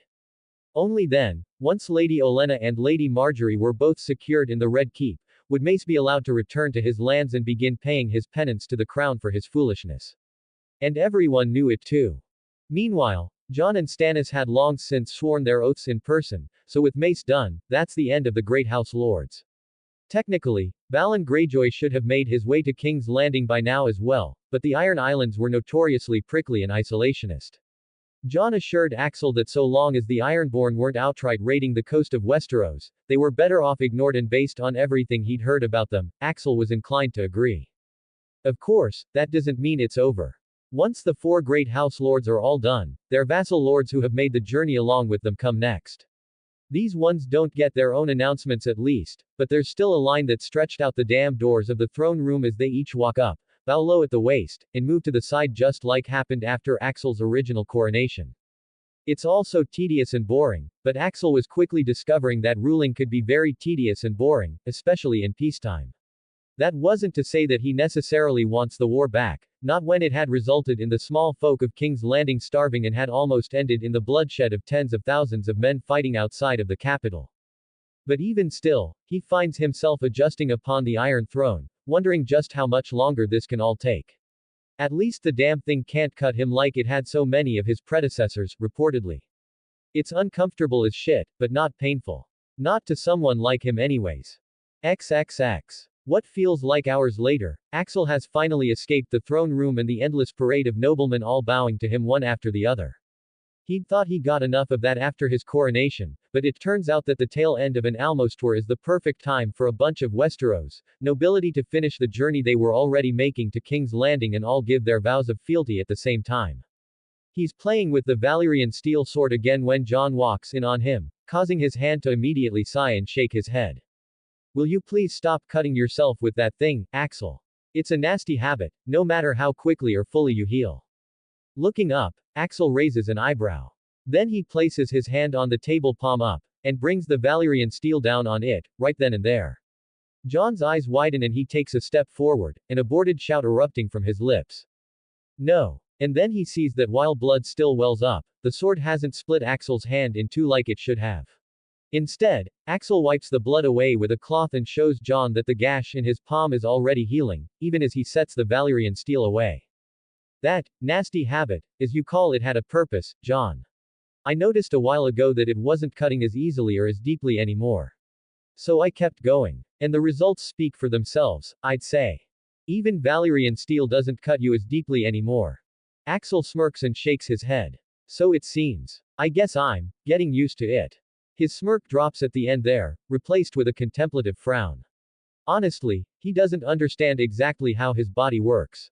Jon, sighing, shakes his head as he walks over and takes a seat, looking tired for a moment. That's quite abnormal, I'm afraid. I've never heard of a man who could cut himself on any kind of steel and eventually develop impervious skin. But then, I've also never heard of a man who is naturally impervious to castle-forged steel in the first place. I suppose it shouldn't surprise me that you're able to make yourself resistant to Valyrian steel as well. But it does. Axel bites his lower lip, feeling self-conscious and vulnerable for a moment. Thanks for putting up with my strangeness, Jon. Snorting, Jon reaches over and places a hand atop Axel's as he smiles wryly. It is my greatest pleasure, my king. Your strangeness won you the trial and saved the realm from a bloody war, after all. And for all we know, the Seven truly have blessed you. Who's to say otherwise, right? Right. Axel chuckles a little at that. Who is to say otherwise?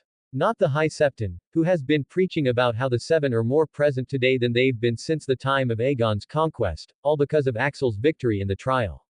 Both the general public and the faith are eating it up too from what he's heard. His daily visits to the Great Sept have made the most devout very, very happy. Jon's gaze moves to the rippled blade in Axel's hands and he grunts. You're going to need to rename that thing. Rosethorn is, distinctly uninspired and not really right for you either. Axel tilts his head in acknowledgement, even as he also inspects the Valyrian steel sword for a long moment. Still no idea where Renly even got it in the first place. Sighing, Jon shakes his head. I can confirm beyond a shadow of a doubt that there's nobody on Westeros missing their ancestral sword. We would have heard of it by now. And that means Renly either found this lying under a rock or buried in some long-forgotten tomb, or he got it from Essos. Either way, he's not talking seeing as you decided not to have him put to the question. Axel's nose wrinkles instinctively at that. Maybe it was weak of him or something, but he just didn't really like the idea of torture. Even if it was his traitorous uncle. If it was more important, then he might have stomached it, but the truth was, so long as nobody was coming forward to say Renly stole the damn thing from them, Axel didn't care where he got the Valyrian steel. It was his now and that was all that mattered. As for the subject of renaming it, Axel had been thinking about that for quite some time. Rosethorn was, after all, a rather poor name all things considered. I had a few ideas for it. But I think I've settled on one in particular. I wanted to pay homage to my past while respecting the house I now belong to.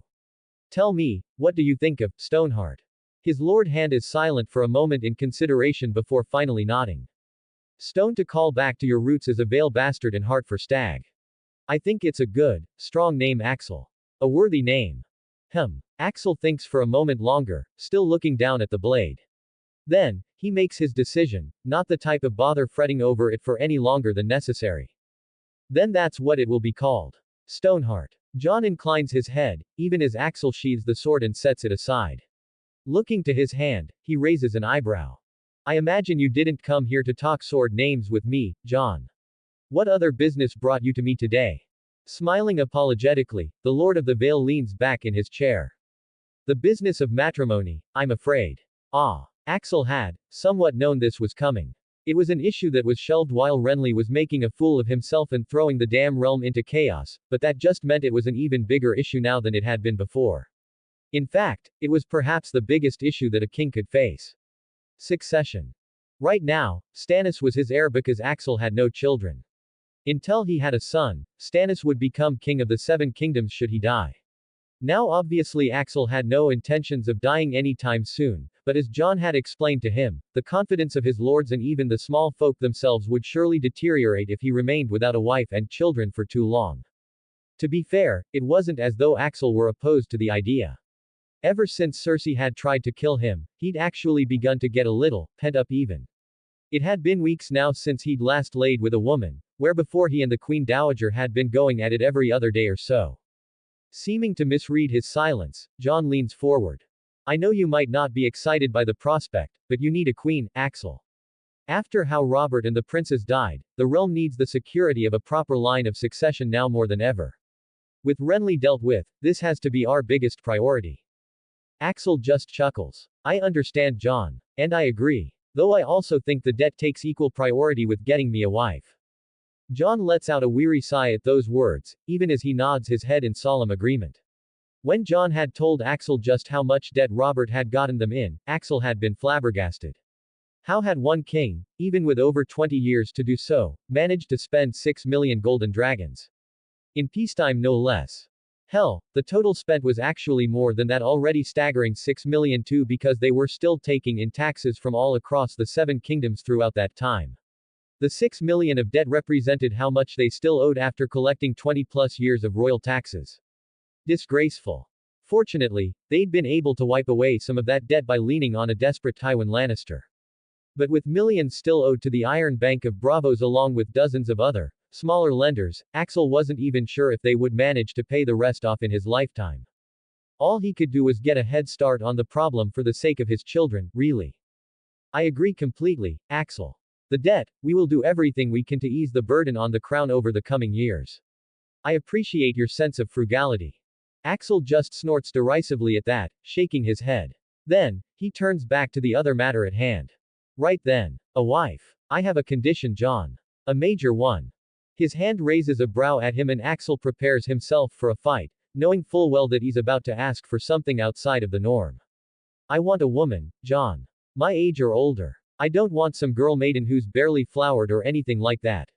I want someone like Marjorie Tyrell. A woman grown and comfortable in her body. John blanches at his example and rubs the bridge of his nose for a moment. Axel, please tell me you know that you can't marry Marjorie Tyrell. She's a ward of the Red Keep, a hostage against any more malfeasance from the Reach. She's not an acceptable marriage candidate. Rolling his eyes, Axel waves John off. I know, John, I know.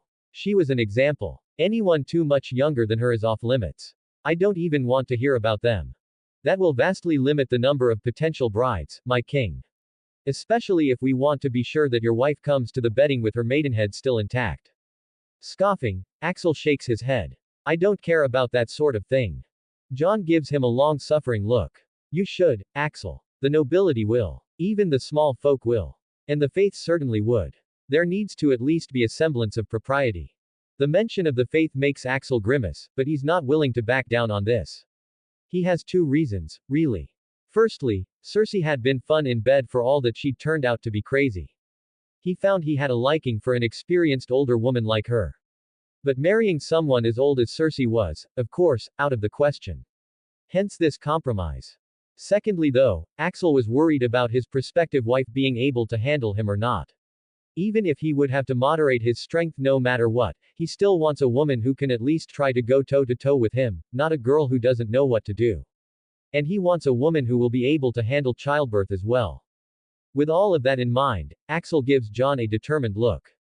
Make it work, Jon. Letting out a sigh, Jon falls silent, thinking for a moment. Finally, he grimaces and nods. I can think of two possibilities at the moment. Women of good enough pedigree who also fit your stipulations. Lady Sansa Stark of Winterfell and Princess Arianne Martell of Sunspear. Axel perks up. He's heard of both women, and of their beauty as well. Perfect. Let's get them to King's Landing and see if we're compatible then. But his hand just gives him another long-suffering look. It won't be nearly that simple, my king. XXX. Now that we're in Arc 3, it's finally time to start getting the harem together. Chapter 32. Lord Stark. Ned Stark Pov. XXX. Nothing good ever came from Starks traveling south. That was an axiom that Ned Stark, Lord of Winterfell, had lived by for over 20 years now.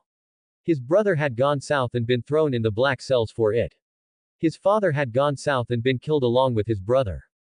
His sister had died from childbirth in a lonely tower in Dorne. The only Starks to survive the Mad King's reign and Robert's rebellion were Ned and Benjen.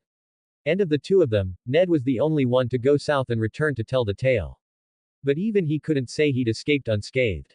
Between the sight of Elia Myrtell's dead children and Lyanna lying in a pool of her own blood on the birthing bed, Ned had more than enough fuel for his nightmares over the years. And yet, here he was all the same, once again in King's Landing. Duty trumped superstition at the end of the day, and as Lord Paramount of the North, it was his duty to answer the call to his king when it came, no matter who that king was. That didn't make him any less relieved that everything had ended so cleanly though. The combined armies of the North, Riverlands, and Vale had just made it past Derry when the letter speaking of the trial by the Seven and Axel Baratheon's victory over Renly had reached them.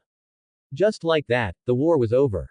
Perhaps others were upset by this. Ned knew that Edmure, for instance, as the youngest Lord Paramount, had thought to make something of himself in the coming war.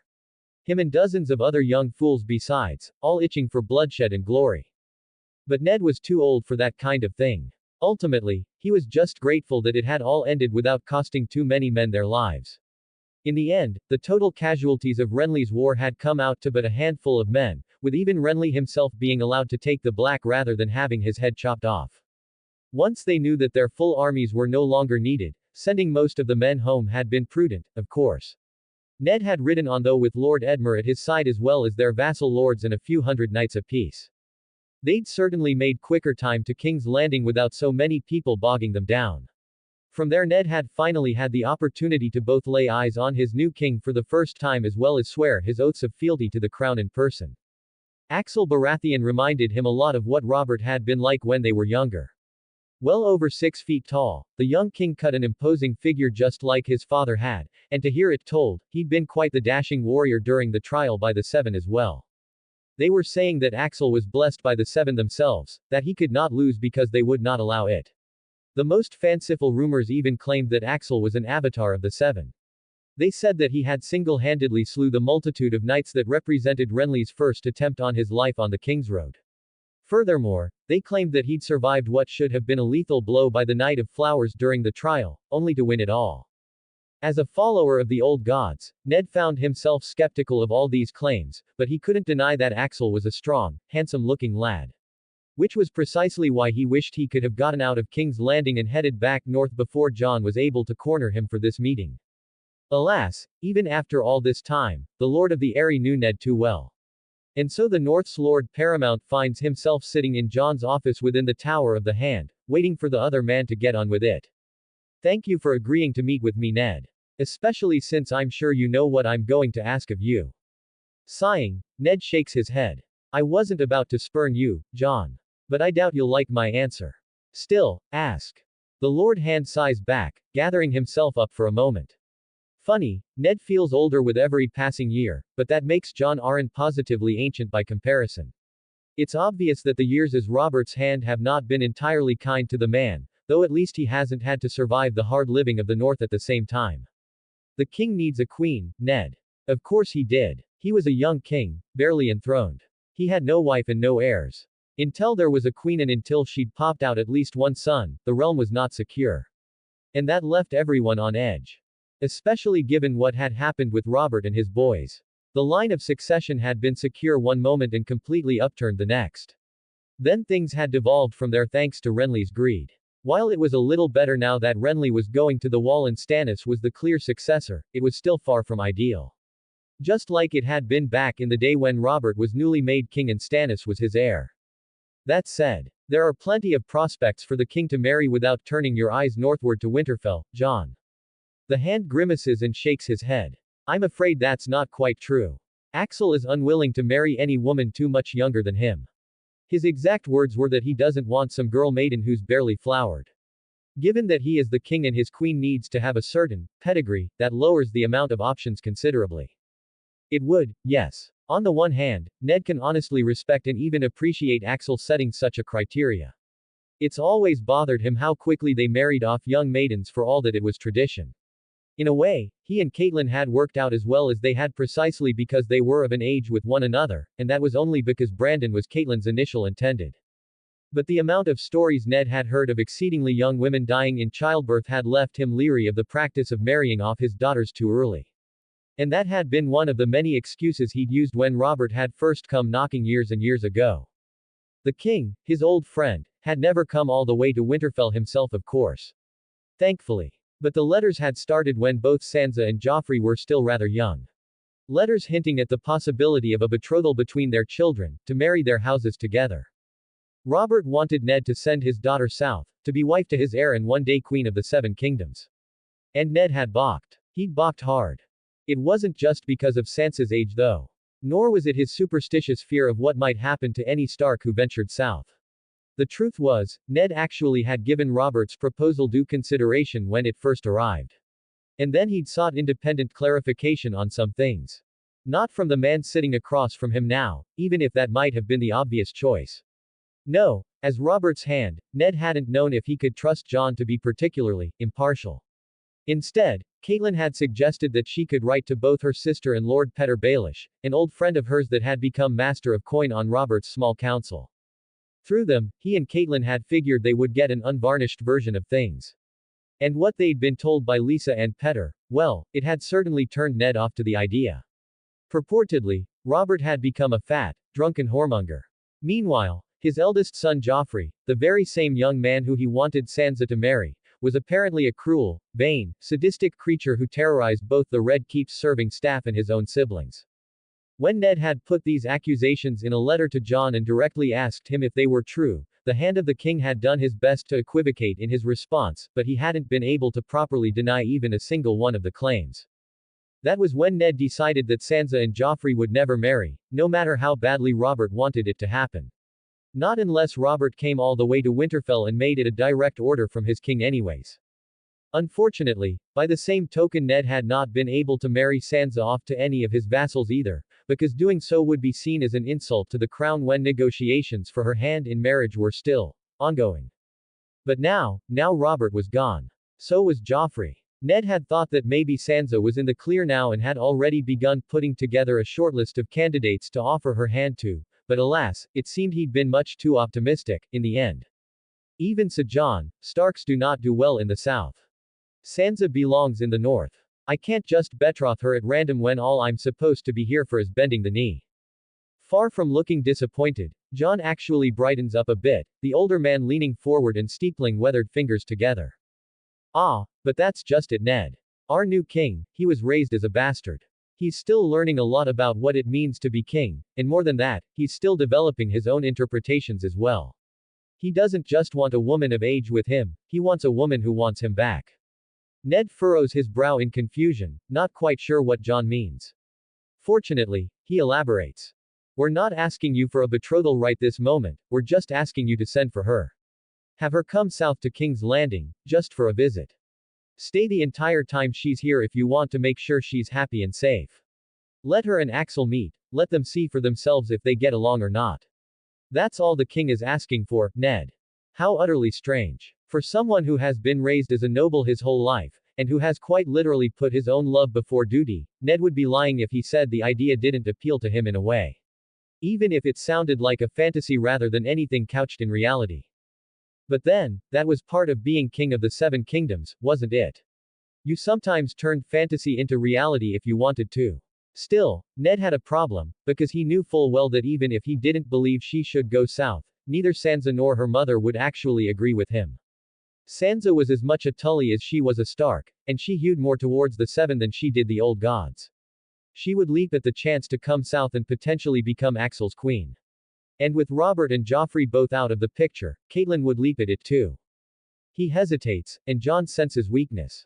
Please Ned. You'd be doing me a favor if nothing else. The only other reasonable choice on all of Westeros given Axel's conditions would be Princess Arianne Martell of Dorne. I've already sent the letter to Sunspear, but you and I both know that Prince Doran is unlikely to even read it, let alone give it the time of day. Yes, Dorne was still quite angry over what had happened to poor Elia and her children. Frankly, they had every right to be. And while much of that anger was directed at House Lannister, no small amount was also directed towards House Baratheon for not doing anything about it after the fact. If you turn me down here and we get no response from Dorne, then our options get rather thin. There's Marjorie Tyrell, and while I'd like to think Axel would never go for her, she's very beautiful and very present in the Red Keep. I don't have to tell you how little I want him to marry that woman, even if she and Renly never actually consummated their marriage. Ned winces. No, that would not be good. Aside from her, the only other options would be Asha Greyjoy or searching over in Essos. And while the Targaryens would sometimes seek out a bride with Valyrian blood from Volantis or one of the other free cities, I would prefer not to resort to that so early in House Baratheon's dynasty. Not when such things often come with ties to slavery. Fuck. Jon was wearing him down and he probably knew it too. Ned finds himself feeling like he's 20 again as the Lord Hand lays it all out for him. Jon always knew how to handle both him and Robert, just as he knew that each of them needed to be handled in very different ways. With Robert, it was about give and take. You had to reward him when he did well and punish him when he did wrong. He didn't respond to conversation, only action and reaction. But Ned, Jon had always known he could simply talk to Ned, explaining things to him and laying out the facts. Even from a young age, Ned had been willing to listen when the Lord of the Eyrie told him what needed to happen and why it needed to happen. And because they were very similar men at the end of the day, he often found himself agreeing with Jon by the time they were done talking.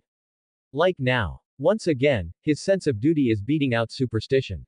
The realm needs stability. And if Sansa might be the viable option that didn't result in calamity, then Ned owed it to his vows of fealty to try and make it happen.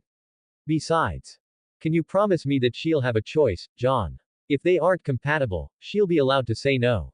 That's what you're offering, right? Jon looks relieved even as he nods. Yes. Axel is a good man, Ned, and he'll make an excellent king now that this mess with Renly is over and done with. He's all of Robert's strength and none of his flaws. Ned raises an eyebrow at that, before letting out a rare derisive snort. Number need to lay it on too thick now, Jon. I'll send for Sansa. And admittedly, I probably won't stay in King's Landing. Instead, knowing Catelyn, it'll be the two of them who come down here so that Sansa and Axel can meet. But I'll hold you to your promise all the same. It'll be her choice. Jon places a hand on his chest and nods again, this time more sharply. On my honor, I swear it. With that, Ned lets himself relax a little bit even if he highly doubts Sansa will choose anything but becoming Axel's queen, given half the chance. At least there was always the possibility that Axel himself wouldn't find Sansa to be his type. She might be older than most maidens by this point, but she was still rather sheltered after all. Only time would tell, in the end. XXX. Got ourselves our first prospective bride lined up. Chapter 33. Sparring. Axel keeps up with his training and meets new people as well. XXX. There were upsides and downsides to dealing with Renly via the trial and then entertaining so many lords in King's Landing at the same time. But the greatest upside of all had to be the fact that they only brought their best knights and warriors with them the rest of the way to the city. That meant new blood for Axel to spar against in the Red Keep's training yard. Given that he was still hunting for a knight to fill that final 7th spot in his Kingsguard, the young king found himself fighting men day in and day out to test their mettle. But he had to admit, he was pretty sure he'd found his favorite. Get back here ya shit. Laughing, Axel dodges Sandor Clegane's increasingly frustrated swings, even as he waves off the nearby Kingsguard from intervening in the fight. There were a great many men in the courtyard ready to take issue with the hound's blatant disrespect for their king, but with Axel laughing it off like it's nothing, none of them can justify making the first move. Instead, they just have to settle for enjoying the sight of Clegane being put through his paces as Axel dances around him, giving him a series of love taps here and there with a blunted sword while at the same time easily sidestepping the desperate strikes from the burned man. Sandor Clegane was an interesting figure. For one, he came from the Westerlands, making Tywin Lannister his liege lord. For two, he was the brother to the much more famous Gregor Clegane, the mountain who rides. And for three, he himself wasn't even a knight, but he was a damn good swordsman. It still didn't mean much against Axel however, who at this point had to admit that he was showboating just a bit. Given that Clegane had defeated most of the actual knights in the yard since arriving in King's Landing, they're all pretty happy to see their king whooping his ass, but all good things come to an end. Stopping, the hound pulls back with a snarl. I'm done. There's some bristling from some of the onlookers at that, especially given his opponent is the king. You don't just get to tell the king you're done, after all. But Axel just comes to a halt, grinning and nodding. Well fought, Clegane. The burned man snorts derisively, shaking his head as sweat beaded upon his brow drips down his heavily scarred face. That was no fight. You kicked my fucking ass, your grace. I know when I'm outmatched. You're too fucking fast for me. Finally, one of the watching knights can't hold his tongue any longer. Mind your words around the king, cur. You would do well to remember your place. Clegane just gives him a dead-eyed look, even as he straightens up to his full height. The knight looks ready to bluster some more, but Axel holds up a hand and cuts him off. No need to come to my defense, Esser. I'm not some maiden who can't handle a few harsh words. His cheery grin and jovial attitude diffuses the situation, causing the knight to back down and the rest of those watching to chuckle at his expense. Looking around the training yard, Axel raises an eyebrow. You know, I'm pretty sure this yard is for more than just a single spar between two men. You all seem to be rather comfortable standing around and doing nothing. That lights a fire under all of their asses, and soon men pairing off or exiting the yard altogether like they have somewhere to be. In just a few moments, the sound of blunt steel impacts begins ringing out through the air, causing Axel to nod approvingly. Meanwhile, the hound just snorts derisively, his tone quieter as he approaches. Wish my brother were here to fight you. Raising an eyebrow at the other man, Axel tilts his head to the side. I've heard a lot about Esser Gregor. I'm sure a fight between us would be a sight to see, certainly. He keeps his tone noncommittal, even though Axel knows deep down that even a man as big as the mountain wouldn't be much of a match for him. Gregor might be huge, but Axel had the strength of 100 men flowing through his veins. Nah. You'd kick his ass up and down this yard. He wouldn't be any more able to lay a finger on you than I was. And that would be wonderful, because the fucker has a temper as large as he is tall. He'd force you to put him down like the dog he is once he had his ass handed to him. Axel raises both eyebrows at that. Your brother would try to kill his king. The burn scars on his face make the grin Sandor Clegane gives him rather macabre in appearance. The Lannisters don't exactly keep him around for his intelligence, your grace. No, he imagined they didn't. Axel had heard plenty about the mountain that rides. None of it good. The man was apparently the largest in all of Westeros, with some wondering if he was half giant. He was also a bloodthirsty monster with murder being the least of his crimes. If the mountain were here in front of him right now and was actually trying to take Axel's life, he doesn't think he'd bother holding back regardless of what the large knight could actually do to him or not. Killing him would only be good for the realm, from everything that Axel knew. But whether Tywin was being smart or just plain lucky, he hadn't brought Gregor Clegane with him to King's Landing. Instead, he'd brought the mountain's brother, and Sandor was a different type of man entirely from how the mountain was said to be. You know, I have half a mind to knight you and name you to my Kingsguard, Clegane. It's idle musing at best, and yet Axel's words have more of an effect on the hound than anything else that's happened so far. For the first time since Axel has met Sandor Clegane, he sees honest fear in the other man's eyes. Now why the fuck would you do that? Plenty of men better than me for the role, your grace. Axel just scoffs. Are there? You're the best fight I've had since I left the Vale, Clegane. And you're not even a knight. That's not quite true. A few of Axel's sparring partners, now Kingsguard in their own right, are even better. But he doesn't mind telling a little white lie, especially when it makes the hound squirm and frown. I'm not exactly knightly material. Shrugging, Axel waves a hand through the air dismissively.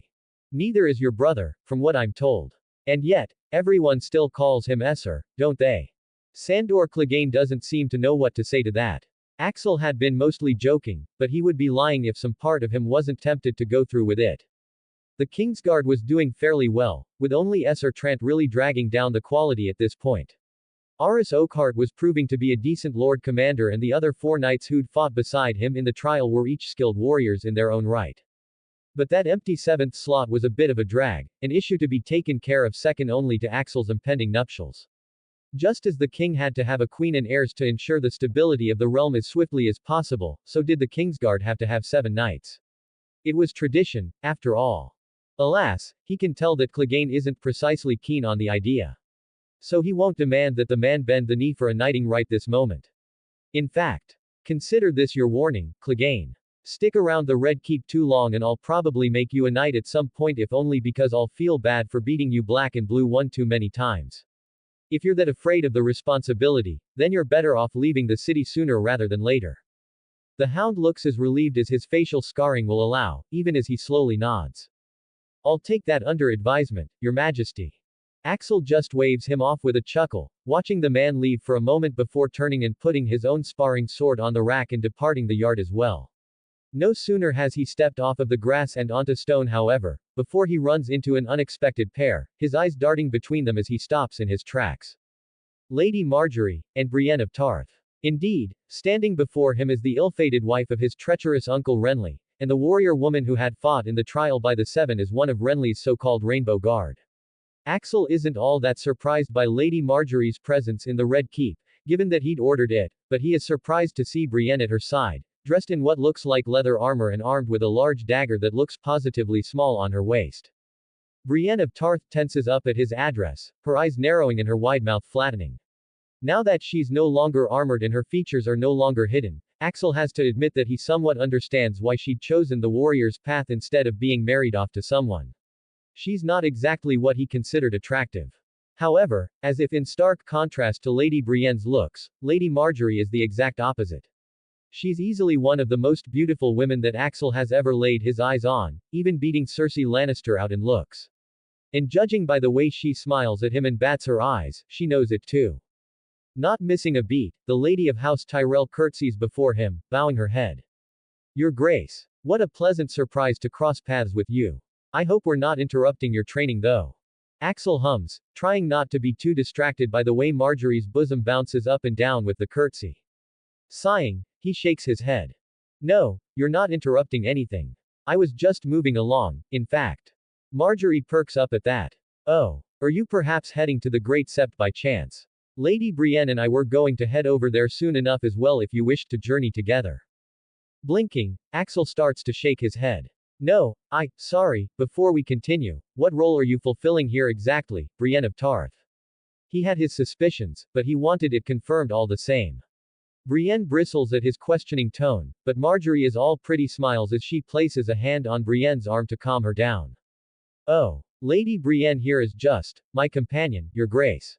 I hope that's all right. I know I'm not allowed a sworn sword, of course, all things considered. And truly, you've been so very merciful towards both me and my house, there's nothing I could possibly justify asking of you at this point. But if it pleases you, my king, I would beg to be allowed to keep Lady Brienne at my side for her companionship.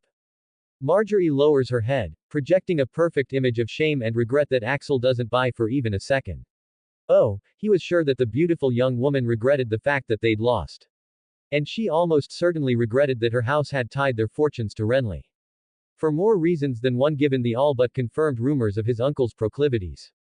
But at the same time, he can admire the audacity. Marjorie is right that she's not allowed to have a sworn sword or anything like that. She's a hostage because of the actions of her father, and not a single Tyrell knight is allowed to step foot in the Red Keep after how badly House Tyrell had fucked up. However, Brienne of Tarth is no knight. She's not even from the Reach either. How she'd wound up attached to Lady Marjorie when she came from an island off the coast of the Stormlands was something Axel was a little curious about, but he also found he didn't care that much either. More than that, he simply wasn't bothered by the warrior woman's presence, no matter how good she was with a sword. Perhaps a lesser king might have feared Brienne's intentions after facing her in battle, but Axel wasn't worried one bit.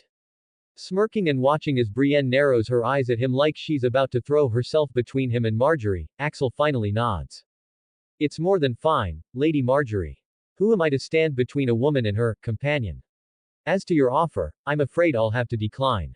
I tend to visit the Great Sept early in the morning, just as the sun is starting to rise. I've already been today. Marjorie blinks at this, but if she feels any disappointment, she doesn't let it show on her beautiful features. Oh. Then I suppose we'll have to see if our paths cross one of these mornings, Your Majesty. She smiles coquettishly at him and Axel feels a straining down in his loins. Smiling back, he makes his goodbyes and sends the two women on their way. Fortunately, Marjorie had already committed to them leaving the Red Keep, so it was easy to see them off. She was definitely going to show up during a prayer session one of these mornings, wasn't she? Axel is reminded yet again that he hasn't had anyone to warm his bed since Cersei went crazy and tried to kill him. Lady Marjorie's presence in the Red Keep certainly wasn't helping matters. However, Axel refused to be like his father. He wasn't about to start whoring around, especially not when he didn't even have a queen yet. No, he simply needed to control himself. Besides, Jon had told him that the conversation with Lord Stark had been a success. Sansa Stark was being sent for so soon enough Axel would have the opportunity to meet the young woman and see if they were compatible with one another. Likewise, a letter had been sent to Dorne as well, to see if they might be interested in having Princess Arianne Martell come to King's Landing for a visit.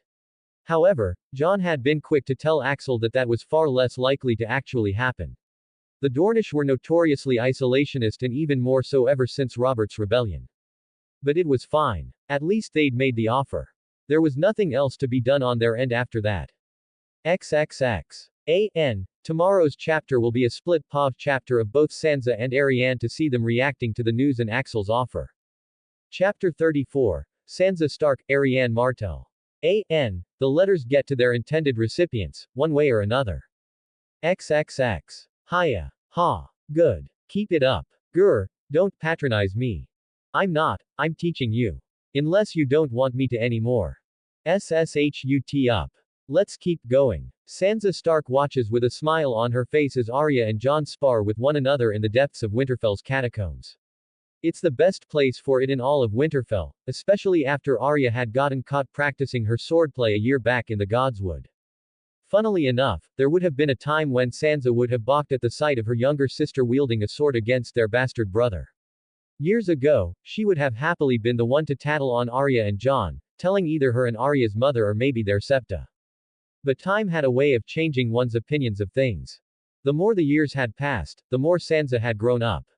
Not just as a woman, but as a Stark. She'd also come to accept that Arya was never going to be the perfect noble lady like Sansa strived to be. Really, she loved Arya for her rebellious streak these days. Also, it wasn't Jon's fault for being born the way he was. If she didn't hate her father for fathering a bastard, then it made very little sense to hate Jon for being that bastard. That was something it felt like Sansa's mother had never really understood, and ever since she'd come to that realization, she'd also come to the realization that the Lady of Winterfell was far from perfect.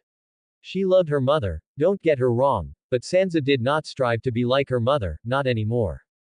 Funnily enough, Jon leaving them the first time a few years back had been the impetus for all of those different realizations. Uncle Benjen had stopped by in Winterfell and Jon had decided out of the blue that he was going to leave with Benjen when he departed again for the Wall in order to join the Night's Watch. Or rather, it wasn't out of the blue. It just felt like it to Sansa at the time because she hadn't been paying enough attention. She hadn't realized just how much her mother's hatred of Jon hurt him. She hadn't figured out that Jon had been longing to escape Winterfell for years before that point. In the end, her bastard brother leaving had led to Sansa realizing just how much she missed having him in her life. And after catching Arya crying to herself in an alcove one day, it had also led to the two sisters bonding with one another in a way they never had before. Ultimately, it had been Sansa who changed for the sake of their relationship. Because Arya didn't need to change, despite what their mother and the Septa said. She was perfectly alright the way she was. Fortunately, Jon tended to come down to Winterfell to visit every time Benjen did, with their uncle taking him on as his direct apprentice or something like that. Sansa didn't fully understand it, all she knew was that it meant Jon came by every so often. And when he did, he always made sure to sneak Arya a few fighting lessons while he was here. Somewhere along the way, Sansa had joined them, not as an active participant of course, but merely as an observer. There was something to be said about seeing Arya with a smile on her face, rather than the sour expression that the younger woman tended to wear whenever she was being forced into wearing a dress or attending yet another embroidery lesson. Of course, they had to do everything in their power to avoid being caught for both Arya and Jon's sakes. Which is why when Sansa hears footsteps coming down the stairs from where she's seated near the exit of the catacombs, she quickly calls out to the others. Someone's coming, you two. Immediately, Jon and Arya stop what they're doing and get into position. As their heads bow as they feign paying their respects to the ancient Stark lord they were just fighting right in front of. A moment later and Robb Stark, the current Lord of Winterfell while their father is down in King's Landing, steps into view. He looks at all three of them with an arched brow like he doesn't buy their act for a moment, and then cracks a grin and chuckles ruefully.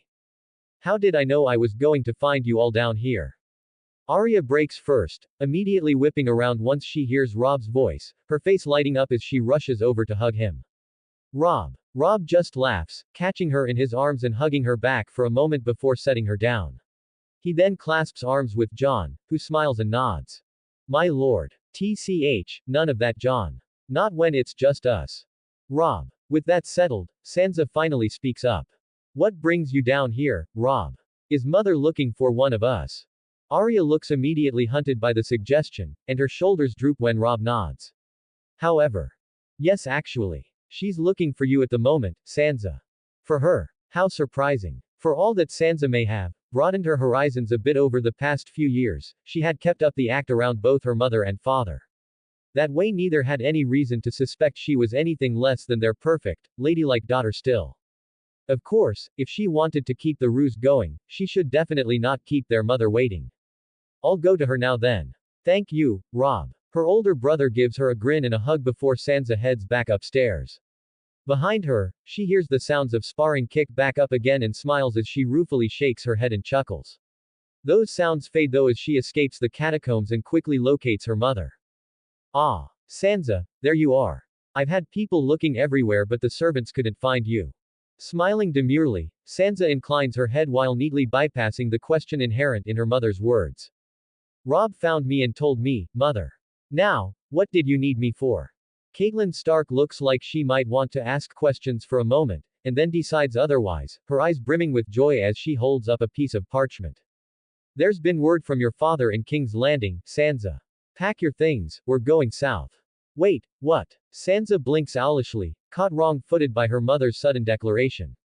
Could you please explain first, mother? What did father's letter say? Who exactly is going south?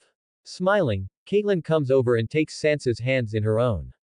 You and I, my daughter. Lord Arryn has spoken with your father and told Ned that our new king is currently in the process of looking for a queen. And of course, he wants you, Sansa. Sansa's eyes widen in shock. She's heard about everything going on down in the south, of course. From the death of the king and his sons to Renly Baratheon's attempt at rebellion. It had been what forced her father to leave them in the first place, a mobilization of the North's men that had even seen Robb departing for a time.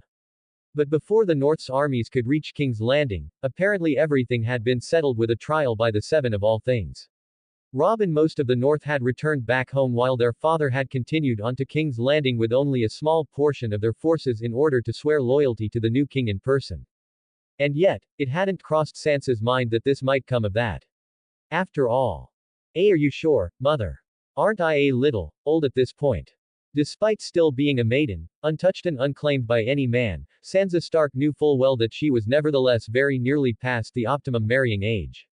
Being the daughter of a Lord Paramount, it was almost certain that her father could still get her a good match anyways, of course. But by the same token, a king of the Seven Kingdoms could have his pick of anyone, he didn't need to settle for someone like her when he could have someone younger. But her mother just shakes her head. That's just it, Sansa. According to Ned, the king wants a woman, not a girl. He wants someone his age and of the eligible maidens across all of Westeros, that leaves just you. Just me. Surely and not. Here, Catelyn Stark chuckles softly.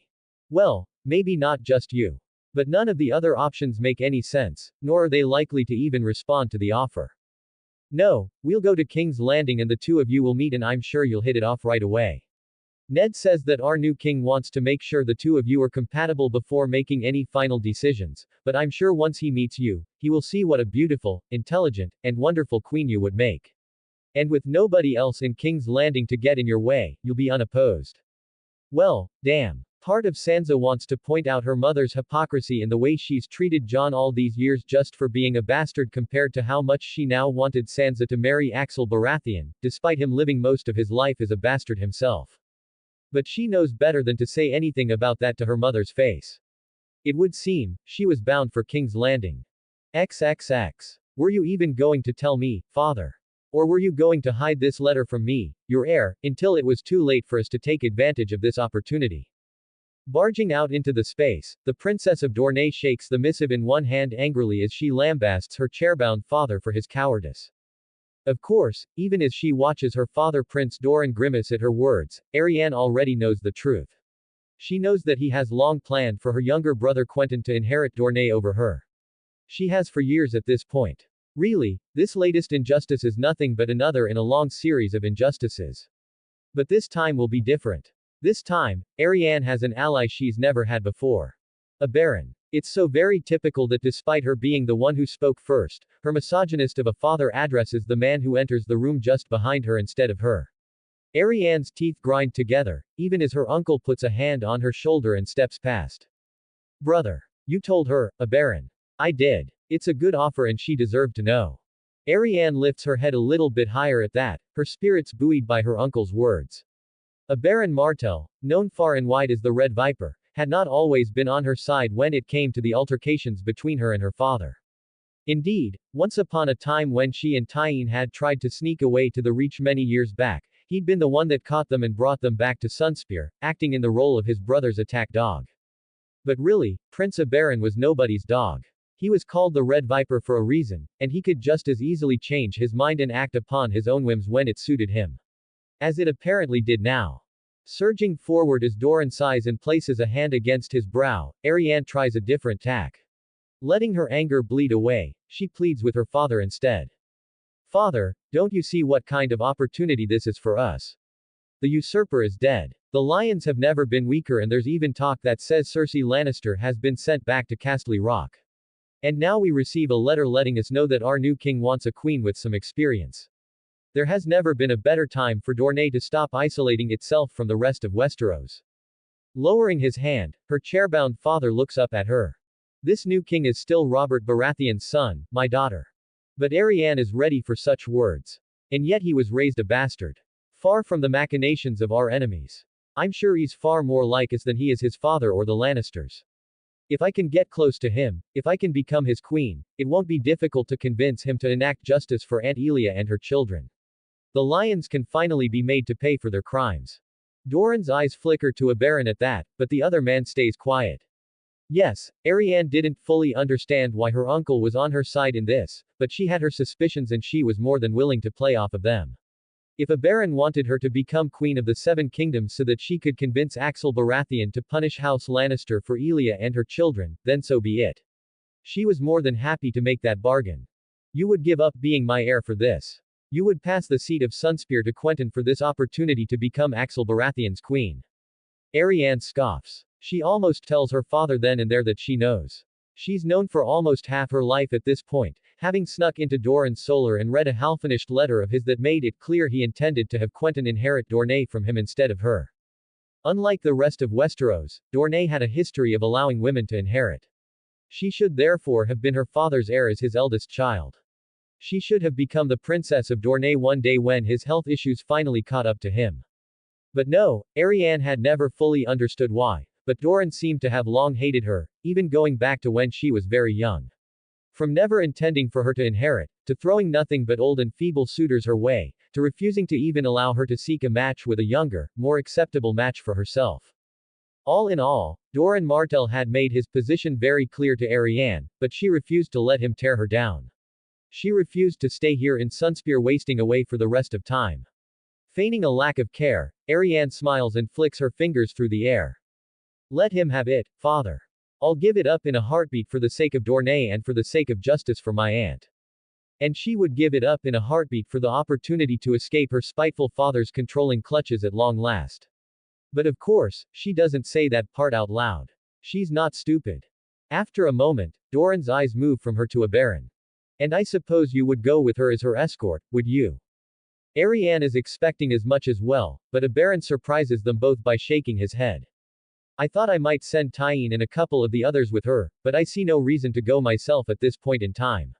As my lovely niece has already pointed out, the capital is emptied of lions for now. My presence would be unnecessary. Doran scowls, his eyes flinty as he stares at his brother suspiciously. Just what game are you playing here, a Baron? A Baron just smiles and shrugs. No games, brother. It's exactly as Ariane has said. This is an opportunity we'd be fools to pass up. I know you had other plans, but the rumors make it clear those plans could fall through at any moment. Why not hedge our bets a little bit, Besides, the letter made it obvious that the young king doesn't want a betrothal. He's not asking for any assurances nor giving any guarantees at all. In the end, nothing might come of this except to give Ariane a chance to stretch her wings just a little bit. See, this is why Ariane didn't fully understand her uncle or his motivations. What other plans did her father have? How were they about to fall through at any moment? How was sending her to King's Landing, hedging their bets exactly? She didn't know, and that burned inside of her more than the most virulent of poisons, but in the end, she holds her tongue and watches with bated breath all the same. Doran, meanwhile, considers her uncle's words for a long moment in silence before letting out a shuddering sigh. Very well. You may go to King's Landing, daughter. See if you and this Baratheon are compatible. And if not, there will always be a place here for you in Sunspear. Like hell there was. But Ariane keeps her true feelings to herself as she smiles sweetly and walks over to give her father a chaste kiss on the cheek. Thank you, father. I swear I won't let you down. Doran smiles sadly as she pulls away. I've never thought you would, daughter of mine. He sounds almost warm, maybe a little tender even, but too little too late. She doesn't trust it, not one bit. Ariane gives him one last false smile and a much more real hug to her uncle for his help before leaving the room behind and hurrying to get her things together. This was it. This was her chance to escape the gilded cage her father had kept her in all her life once and for all. Not to mention, she'll grab a few of the sand snakes as well, just like Uncle Abaron suggested. Tyene in particular just had to come with her. Apparently, the new king of the Seven Kingdoms had a thing for the faith of the Seven. XXX. And there we have our first POVs of Axel's would-be queens. But certainly not their last. Chapter 35. Marjorie Tyrell, Asha Greyjoy. Some more of the eventual harem's POVs. XXX. Everything had fallen apart, but things could certainly be worse. Renly and Loras had been allowed to take the black and her house had remained in charge of the Reach. Marjorie might not be queen of the Seven Kingdoms, but she was here in King's Landing, living in the Red Keep all the same. And she refused to be counted out of the running just yet. Her grandmother had finally arrived too, which meant she'd had a tearful goodbye with her father that morning before he left for Highgarden. Mostly tearful on his part, though Marjorie had been sure to shed a few of her own. And a couple of those tears had even been real, based on the very stark reality that they may never see each other again. Sure, her father was an absolute fool, but she still held love in her heart for him all the same. Still, with her grandmother here, Marjorie could finally begin scheming in earnest. Though first. Leave us. The Queen of Thorns' tone is sharp and clipped as she stares down Brienne without a single ounce of fear despite the other woman's large size. Brienne bristles in return, but Marjorie reaches out and places a hand on the giant woman's arm. Brienne, please, my grandmother and I need to catch up. Watch the door for us. For a moment, Brienne looks like she wants to argue, but in the end, she bows her head and departs the room to stand guard in the hallway. Truth be told, it still felt a little strange to have the other woman at her side, and Marjorie knew that for all Brienne represented a source of protection, she could also turn out to be a source of irritation down the line. Still, nobody else had really known what to do with the other woman after the trial. For the others, it was simple. Those that lived on Axel's side became Kingsguard. Those that lived on Renly's side were largely given the chance to bend the knee to the rightful king of Westeros. Renly and Loras were bound for the wall. She was to be kept as a ward of the Red Keep for the foreseeable future to keep the Reach in line as they paid reparations for their idiocy. But Brienne was not a knight. She couldn't just bend the knee and turn her cloak. Or maybe she could have, but nobody had thought to ask her to. Nor did she seem inclined to. In the end, Marjorie had as much taken her under her wing for Brienne's sake as she had to get around the fact that she technically wasn't allowed to have a sworn sword due to her hostage status. Now though, well, they couldn't exactly have Brienne listening in on what her and Olenna were about to discuss, could they? As soon the towering woman has left the room and closed the door behind her, Olenna gives Marjorie a sharp look. In response, Marjorie just smiles, pleased to have good news. I'm confident I can seduce him. You should see the way he looks at me, grandmother. Our young king is a fan of beautiful women. The Queen of Thorns scoffs at that, shaking her head. Show me a man who isn't, outside of your brother and his fool lover, I suppose. I don't doubt that you can seduce him, Marjorie. He's the son of Robert Baratheon, after all. But can you keep him? Marjorie pauses, pressing her lips together thinly. Seeing this, her grandmother sighs. You still wish to be queen, don't you? Without hesitation, Marjorie nods her head firmly. She does. Even now, even with everything having fallen to pieces. They should have never sided with Renly. Without the Reach, his entire claim would have fallen apart. They could have used that fact to push her as Axel's bride from the start. Now, I know I'm starting from behind, grandmother. But I don't think I'm out of the race quite yet. Lady Olenna Tyrell is well known for her blunt way of speaking. She tells it like it is, rather than telling people what they want to hear. So Marjorie isn't very surprised when her grandmother's response is, less than enthusiastic. You're not just starting from behind, you're not even technically allowed to be in the race, dear. You're not a candidate for queen, you're the king's hostage, a spoil of war. Marjorie straightens up and thrusts out her chest a bit as she smiles coyly and flutters her eyes. Oh, but I'm a very pretty spoil of war, grandmother. And Axel Baratheon has an eye for pretty things. Do you know he visits the Great Sept every day? Olenna's eyes narrow, prompting Marjorie to smile wickedly. They say he spends almost double the time at the statue of the maiden as he does in front of all of the others combined. That gets a derisive snort from the Queen of Thorns. Our master of coin should just take the king to one of his brothels at this point to see that itch scratched before it becomes a bigger problem. But Marjorie shakes her head, smiling slightly. He wouldn't accept even if Lord Baelish offered, grandmother. Axel is a better man than his father was, and that means no whoring. But that's proving to be a bit of an issue for him. He still has needs. I've ran into him a couple times now in the Red Keep, only with Brienne at my side, unfortunately. But each time, I've noticed the way he looks at me. He wants me, grandmother. And I can use that to leap ahead of the competition. Narrowing her eyes, Olenna frowns. Or you'll be used up and tossed aside, dear. He doesn't need to marry you to fuck you, Marjorie. Reaching too far might see you smacked back down. And then where will you be? We're already in the dirt because of your father's idiocy. Do not compound on his failures. Ouch. Her grandmother had never spoken to her so harshly before. But Marjorie doesn't let it get to her. She certainly doesn't feel a burning in her eyes, nor does she have to blink away a few tears as she swallows past the sudden lump in her throat. Silence falls between the two of them for a long moment as she composes herself, with Olenna neither commenting on her momentary lapse nor making any effort to comfort her. In the end, Marjorie licks her lips and bows her head. I understand, grandmother. I won't reach too far, nor will I expect too much to come of this. But surely becoming the king's mistress is better than being his hostage, no. If I don't try and push for queenship, he should have no reason to grow upset with me. I can improve both my own fortunes and the standing of our house at the same time by showing him just how willing I am to bend the knee. That might have been a bit too crass, but Olenna just smirks all the same, the Queen of Thorns tilting her head to the side. Perhaps. Though at the end of the day, remember this lesson, dear. You say that he would have no reason to grow upset with you, but men don't need a reason. They never have. If they want to be upset with you, they will invent a reason and use that instead. Finally though, Olenna reaches out and places a hand atop Marjorie's. I will support you all the same. I did not come here to spend my remaining years as a hostage for my son Sake, I came here for you. Marjorie straightens up at that, buoyed by her grandmother's support. More than anything, she suspects Olenna will be good for running interference on Brienne once she begins to pursue Axel Baratheon in earnest. And, in the privacy of her own mind, Marjorie thinks to herself, if Axel does fall in love with her and bucks all norms to make her his queen, well then, that would be his choice, wouldn't it? At least the rumors say he prefers a woman of age with him. Her competition is rather slim all things considered, even if she's also heard that Lady Sansa Stark will be visiting King's Landing at the bare minimum, with Princess Arianne Martell rumored to be on her way as well.